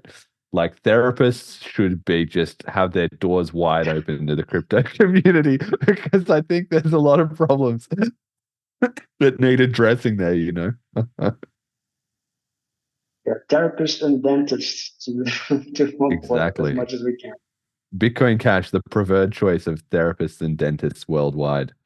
That might have to be our new slogan. We've got good teeth and good mental health. That's how you know a good crypto community. One thing I would like to say is, like, for example, I started using Bitcoin Cash since forever, but like another guys started when there was only Bitcoin. And I really admire the people who were pragmatic enough to realize that old Bitcoin, like maybe there was like some nostalgia about it, something like that. The guy, like you guys, were pragmatic enough and rational enough, not tribal, to make the change to Bitcoin Cash, right? Even like I remember Jason Reisner is the name of the guy. Like, yes, he said that, oh, you don't keep working on a project after you lost like 98% of the value because of the money. So like, like you guys are incredible. Like hats off to you because you've done that, and I like to believe that in your position I would have done the same. But thinking is like I know how hard that must have been for you guys to let go of ETC after it got bad and change to Bitcoin Cash, where it's still the same. Uh, Yeah. Well, I mean, it is. It was a whole sad turn of events and everything like that. But on the other hand, like I've said before, I think there is an element that we couldn't have got here any other way, right? Bitcoin always had to make it through some kind of pushback and resistance and some kind of propaganda and attacks and takeover by the banks. And now we've seen what that entails. And seems like we passed, maybe not with flying colors, but we did get to a winning position from here at least. And yeah, some things are worth more than money, I guess, is all I can say on that topic. Oh. All right, one sec. Let me have a look at what's people saying in the I got a giggle at a Bitcoin Judas. Bitcoin Judas dance instruction videos. Well, it's funny you say that, you know. Maybe that could be coming soon. Got an only coins that start sell dancing videos. I don't need to sell that shit. I'll do it for free. We'll pay BCH for a video of Jeremy dancing. There's just go on the sunrise video clip. There's a little bit of me dancing in that. Send me a DM. I got the goods. Exactly. Jet, you're going to be my pimp. You're going to be my digital pimp. Let's make sure we get some commission on this going. And Bitcoin Judas can pay a few sats. Probably at Bliss. I'm hoping I'll be able to do a little bit of dancing. I did some dancing at St. Kitts when we were there as well too. That was really, really fun, actually. That was really cool. Right, so that's it. What about on YouTube? Anybody moon making? BCH to the moon, boom, says Brykaz 0613. So big shout out to them because yeah, we have been mooning. All right, so that's I mean, we're in a good spot, I think, and everybody should hopefully be celebrating and enjoying the price gains. One thing I'm really keeping an eye on is if we can keep grinding up the coin market cap a little bit, because things tend to happen in these like big pumps, you know. So the higher up we are, there's a big difference. If we start pumping from 20, maybe we're only going to make it to 15 or 14. But if we start pumping from like 15 or 14, we could just quietly sneak into one of those spots. Then boom, it'll be in top 10, and then that'll be a game changer, because that's when you start popping up on all those top 10 coin market cap lists, and it starts to be more like the crypto news is going to start reporting, oh, Bitcoin Cash back in the top 10, because by then you're flipping actually coins that people pay attention to. Kishniev is saying XMR is out of the top 50. Boom. Let's have a look. Really? Monero has been struggling hard, man. Yeah, that delisting really got to them. Yeah, geez. Let's see. Monero currently ranked 49 on CoinMarketCap, but they're still at $145. Sounds like they missed all of this pump because they were at 140 like months ago. Thorchain is about to flip them at $7.57. So yeah, the Monero community really, really struggling. Our brothers in arms over there with the peer-to-peer electronic cash mission, but it's also weird because they do have a bit of a cope where they say, oh, it's better if we get delisted because then that proves that we don't need the exchanges and we'll be fine without it. It's like, yes, but it's better to be listed than not. Let's be real. So I'm not saying that they need to compromise to get back on the exchanges, but whenever I see any community copes like that, I'm like, you're going to have to fix that cope. Otherwise, it's just symptomatic of a community that's not going to be attracted to outsiders, really. All right. Emergent reasons. Cash with hat number one. So I've seen there's this coin, is it dog whiff hat or something that is in the top 100? Where is it? So suddenly everybody thinks that's the new funniest meme. Dog whiff hat, ranked 59. It's up 83% in the last 24 hours. In the last week, I mean, Oh, last 7 days. So here we go. anyone investing in dog whiff hat, you're going to be all good. Next to Bonk, which has absolutely mooned,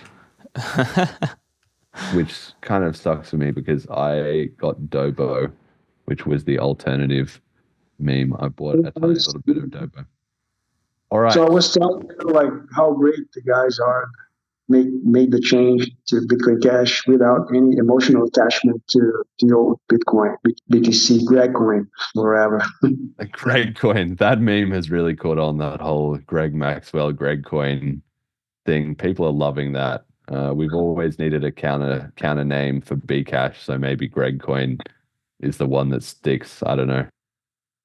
All right. So then we wanted to chat about a Sats standard. So for people who don't know, everybody should basically know, but just to recap, one Bitcoin, one BCH or one BTC is made up of 100 million Satoshis, which are like the equivalent of cents to the dollar, that are, and actually in the protocol itself, that's how everything is written. So BCH as a label is just kind of a UI trick. There is actually no BCH coins per se at the protocol level, right? But the Bitcoin community, for a long time, ever since I was involved, certainly 2014, 2015, there was a lot of chat about, well, what are we going to do when the price goes up? Like, people are going to be dealing in these tiny little fractions of a Bitcoin, and that's going to be really unintuitive. And it's just part of human psychology. People are much more able to understand 100 of something than 0.01, right? So we need to try and change this unit bias. So Callisti and I and a few other people were discussing this on Telegram the other day, and there's been questions about moving to a Sats standard. So instead of having one BCH and 1,000th of that is a millibit, and 1,000,000th of that is a bit, and 100 millionth of that is a Satoshi, what if we just realign everything to Sats? So one sat is 100 million of a BCH, but 1,000 sats is a kilo sat, like a kilo, bytes, megabytes, bytes, kilobytes, megabytes, gigabytes, terabytes, petabytes, right? It's the same thing, but with sats. So you have one sat, 1,000 sats is a millisat, 1,000 sats is a kilosat, sorry. 1,000 kilosats is a megasat, which is 1 million sats. So 100 megasats is now a BCH. 1,000 megasats is a gigasat, which is 10 BCH. 1,000 gigasats is a terasat, which is 10,000 BCH. And 1,000 terasats is a petasat, which is 10 million BCH. And I love this when when Callisti said, okay, so that means we got to drop 21 million Bitcoin. It's not about 21 million Bitcoin. It's 2.1 petasats.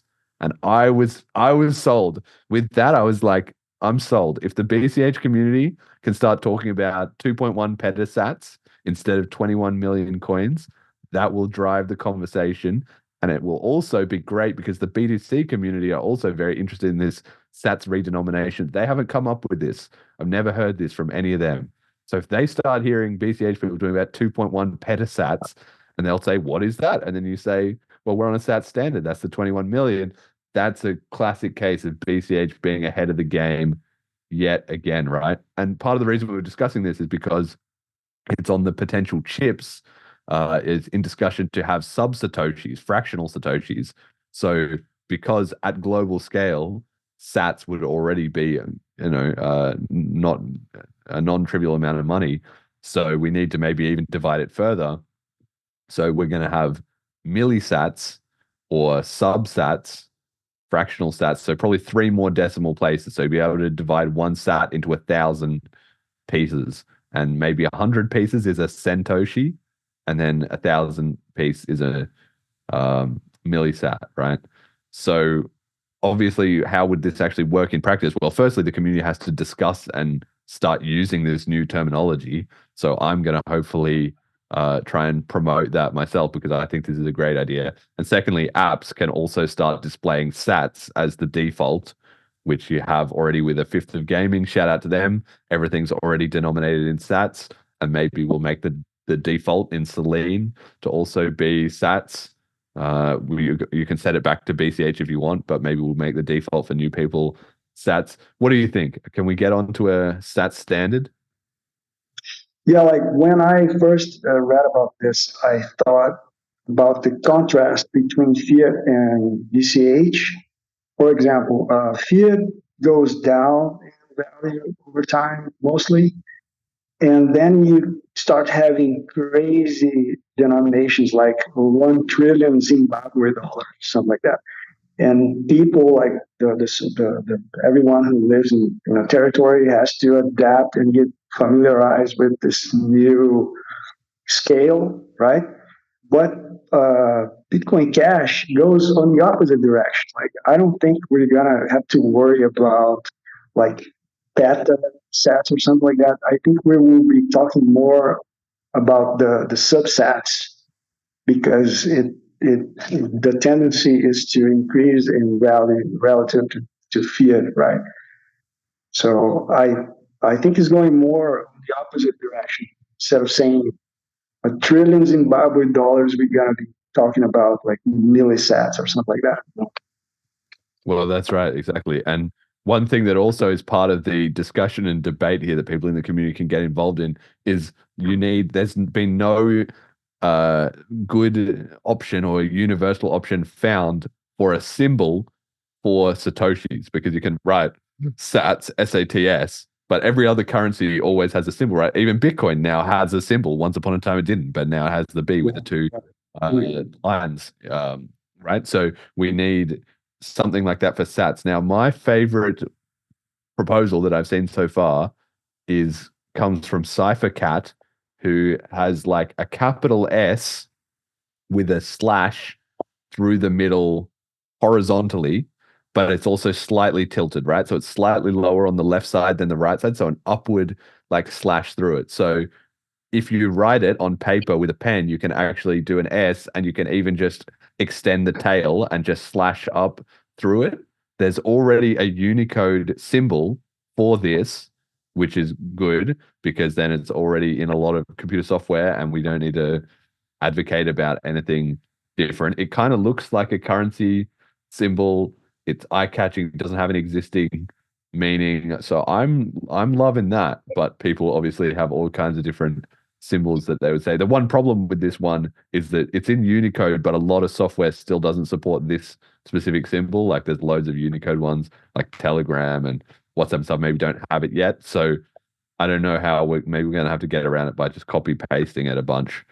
But then even then your software doesn't recognize it. So like, I don't know, but that's the best one I've seen. What do you think about a symbol for stats?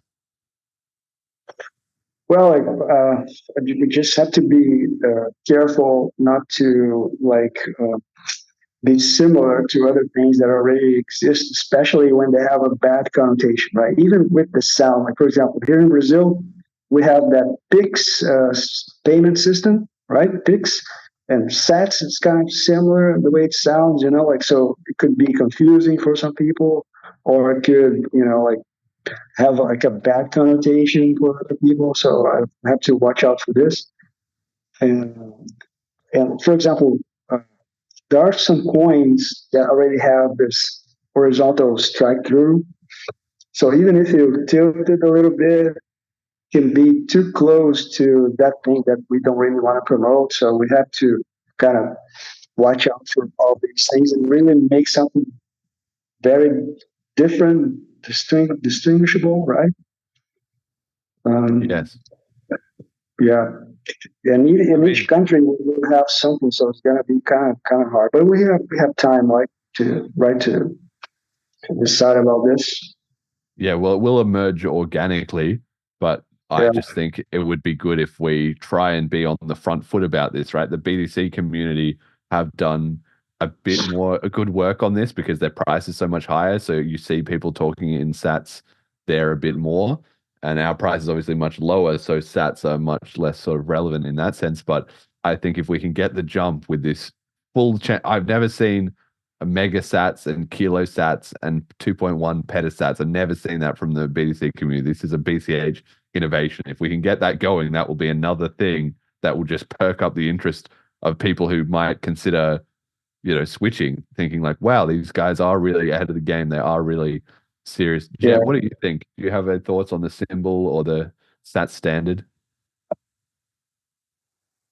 To be completely honest, I do not denominate things in Satoshis. It is so much easier to just think in BCH. And I know that's just kind of a mental trick, but it works well for me. So I don't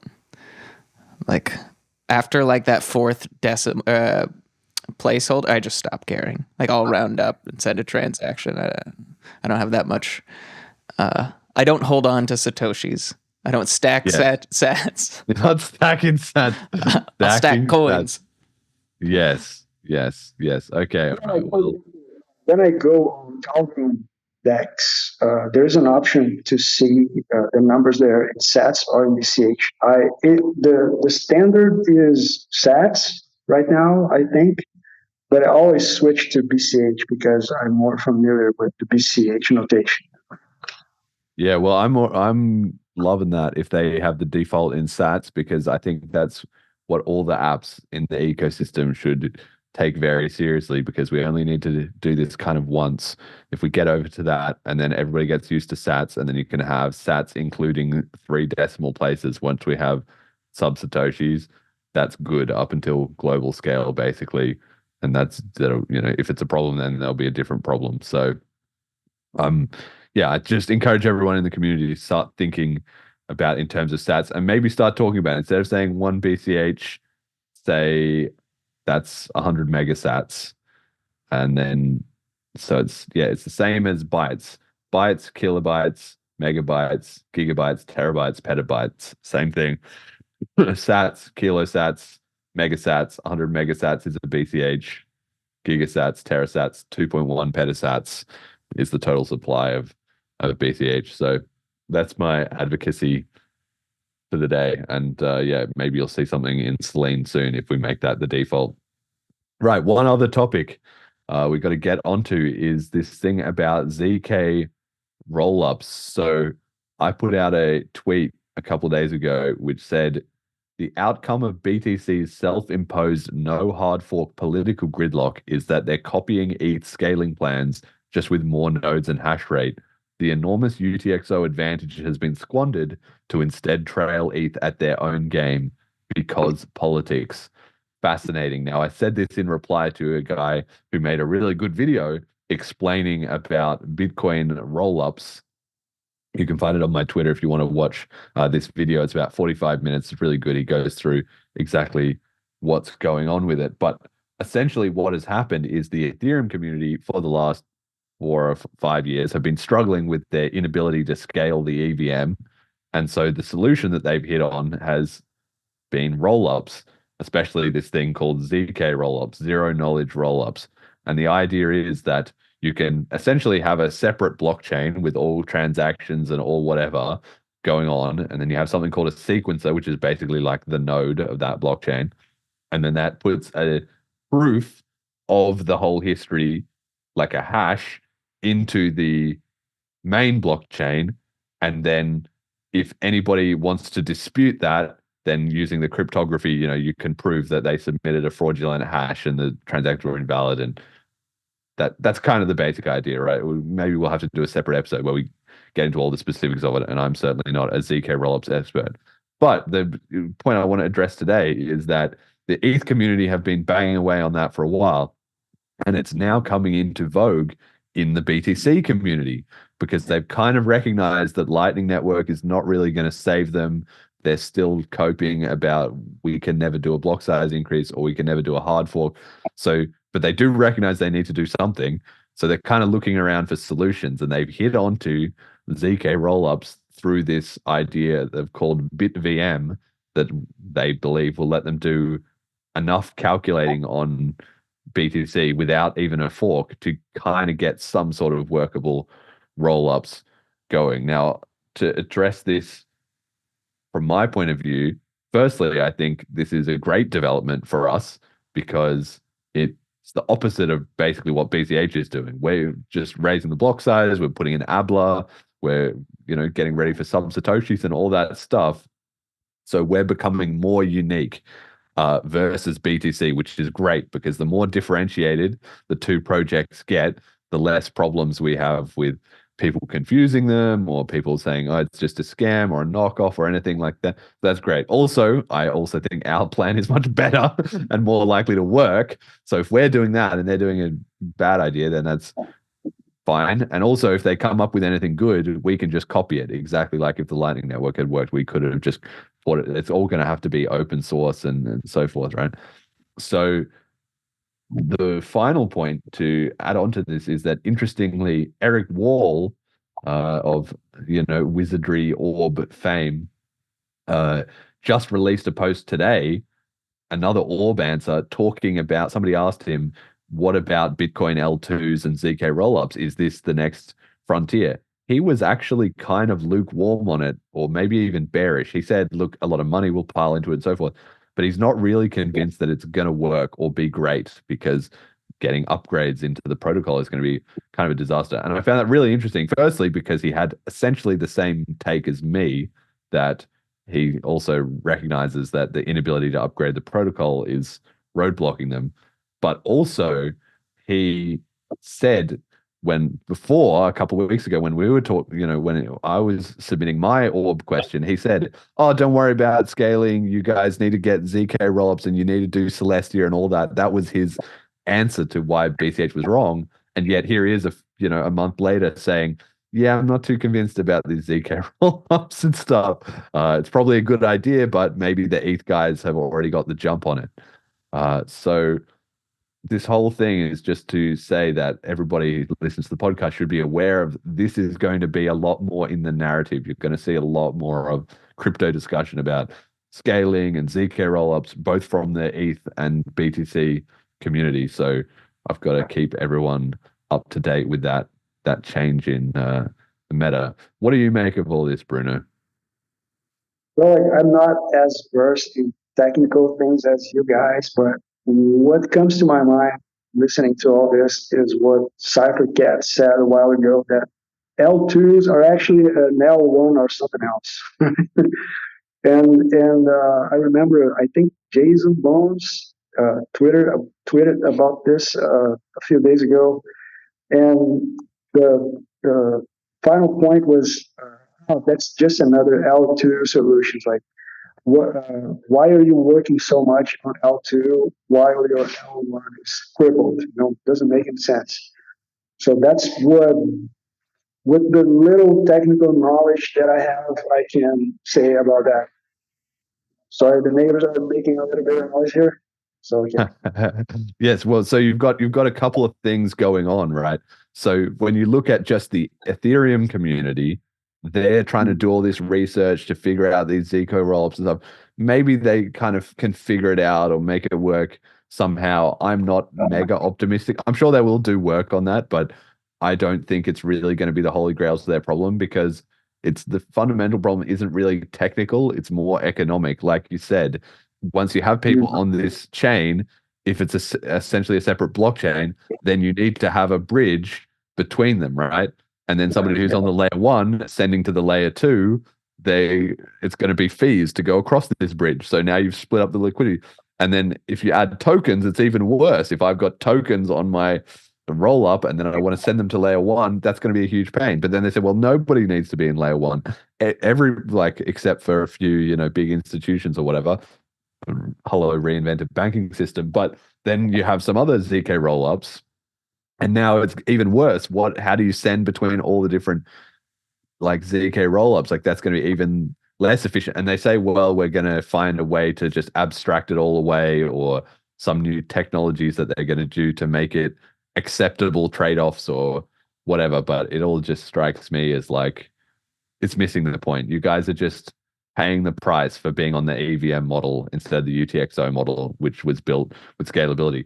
Now, it's even more interesting on the BTC side because not only do they have the UTXO model, which they've just, giving up their golden advantage, of course, which they have for a long time, but this is just reinforcing the point. But also, they can't even do ZK rollups like the ETH community. They're going to have to do some workarounds and hacks to kind of half make it work, when really the problem is their politics rather than their tech. The tech is also a problem. Everything but scaling the layer one. Yes, absolutely. Anything else, anything and everything will be considered and come into vogue. But we can always copy it if I'm wrong, if it works out, if it's great. But I think I'm feeling good that BCH is still staying on its path of layer one, global scale, UTXO model, UTXO commitments to fix IBD. I just think we're looking great. If this is what the competition is getting a bit lost in. It's also funny because the BTC community spent so long saying, "Oh, well, we were the original and the best, and we have discussed all these issues like about tokens and stuff way before you guys." Now it's the opposite. Now the ETH community are the ones who are on the cutting edge, and the BTC community are kind of struggling to catch up. But they're not going to beat ETH at their own game, and it's the wrong game to be playing anyway. So there you go. Anyway, everyone can look out for more about ZK rollups because I'm sure that will be topical going forward. Okay, we got message to the community. You're a listener of the show. I'm sure you know the drill. What does the Bitcoin Cash community need to hear?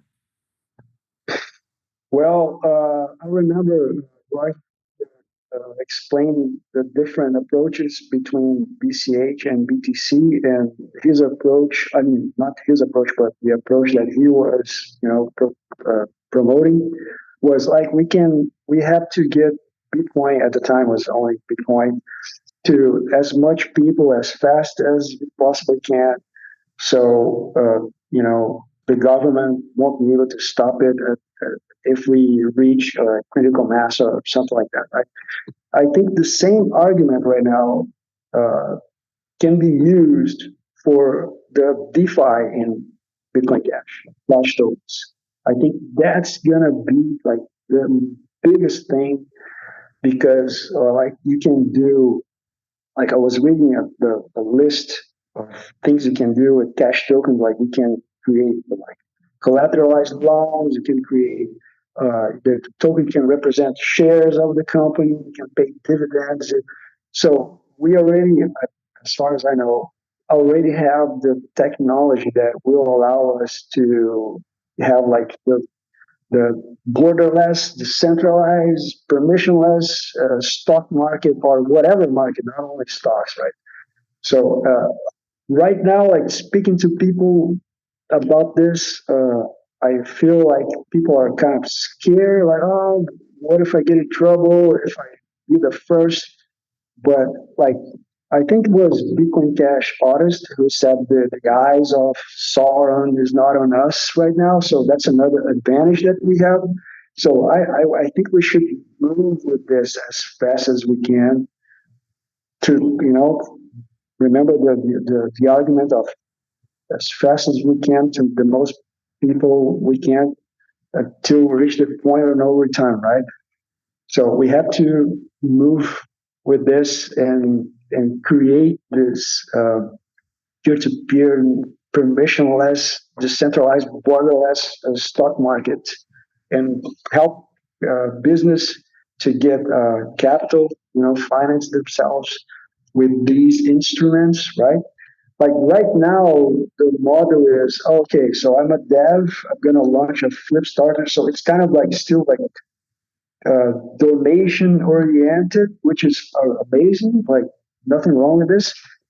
But if we stop depending so much on donations and go more commercial, like let's trade, let's issue stocks, let's go more towards this direction. I think that's the way we should go right now.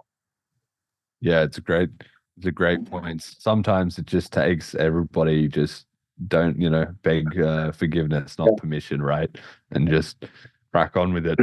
There's enough other tokens and stock issuings and stuff going on in the rest of crypto that I'm sure we're not the only ones doing it. And like you say, you got to get on the front foot in terms of being ahead of the game while we're not under a lot of pressure. And the more we spread it, the more it just becomes built into society that this is just the way things are done. So, yeah, I think that's a very insightful message that people should take on. I think this is gonna be like a atomic bombs. Can get really big. Break from the regional restrictions of investing in companies with this. This can be huge. Yeah, absolutely. And I'm really looking forward to once we have slightly more advanced, like you say, with the flip starters, even there, just being able to give cash tokens back out to the people who donated so they can build up credibility in the community for having a whole history. Like that already sort of operates. People already sort of know, oh, I've seen this person donating over and over. Like they're a good actor in the scene. But once we can have some cryptographic proof of all that and, so on, it's going to be absolutely amazing. Yeah. Right. And there are ways, if I can say one more thing, like for example, I cannot name names right now, but I'm already speaking to some people who are understanding this, and like when it comes to like government, retaliation, for lack of a better word, you can always find like jurisdictions where it's going to be easier for you to do, like even in the United States. Like I've heard of companies who have like a subsidiary in the Cayman Islands, and this subsidiary was used to finance the company that was registered in the mainland United States with all the regulations and all this. So there are ways that you can work around, like the bureaucracy and be safe when it comes to government retaliation if you're going to do something that probably that's going to have some retaliation back. Yeah, so think forward, but think smart about it. Definitely. Yeah. All right, we've got our supporter appreciation, the end of the show. As always, thank you to our donators. You're the absolute best. Thank you to our patrons, Ricky HP and Digital Checo. Thank you to our sponsor, General Protocols. Check out bchbull.com. The Flipstarter is running now. Like I said, flipstarter.bitcoincashpodcast.com. And people who've already earned a slot there for the shoutouts are Majamalu, Marcelo, Shadow of Harbinger, BTC Fork, Adam Back, Big V, Cheapy Cheap Lighting, Emergent Reasons, Imaginary Username, and Yeah Beer. Such a great name. So yeah, go throw in some sats to that if you're enjoying the show, because that's just reinvesting in the community, reinvesting in my ability to get lunch, really. And then also, I've got to shout out the Celine Flip Starter as well, too. That's most of the way there, but it could also use a bit of love to get it over the line. That will fund this old Celine dev and stuff for more than the next year, essentially. And there's a big roadmap that Callisti has written out with loads of stuff that everybody has been requesting. So Celine.flipstarter.cash. Obviously, you can also come to Bliss 66 days, like I said. So get excited for that. Less than 10 weeks away. Now is a great time to pick up a ticket. The roster of people that is going to be there is absolutely stacked. So you are guaranteed to get value for money and also have a great time.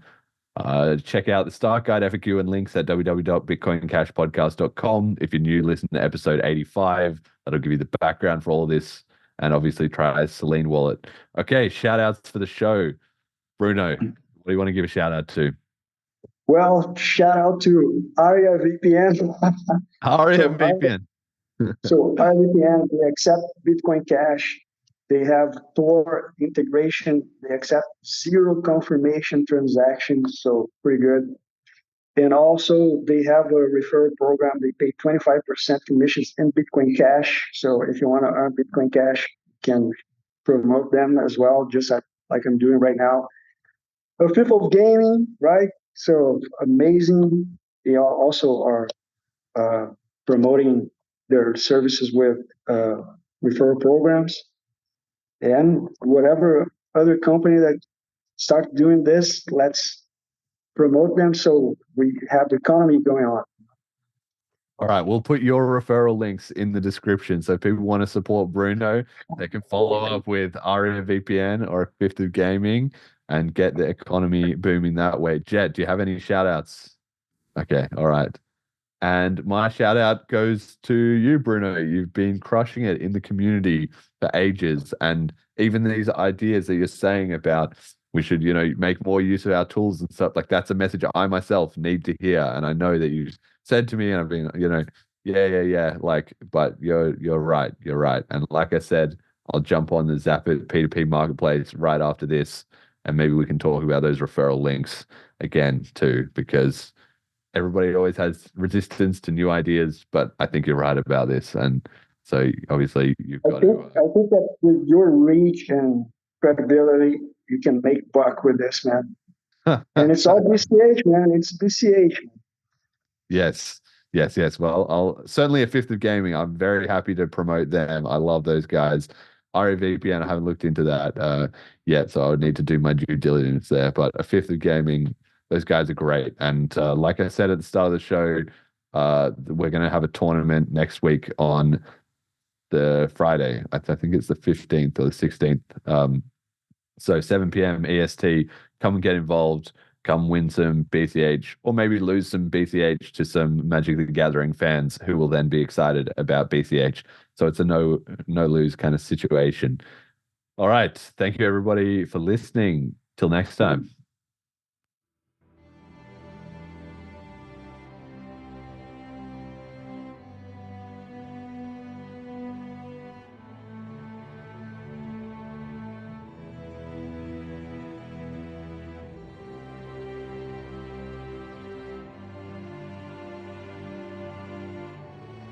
So I started realizing that if you can just find strength just a little bit longer, you will have a crew of people following you along the way.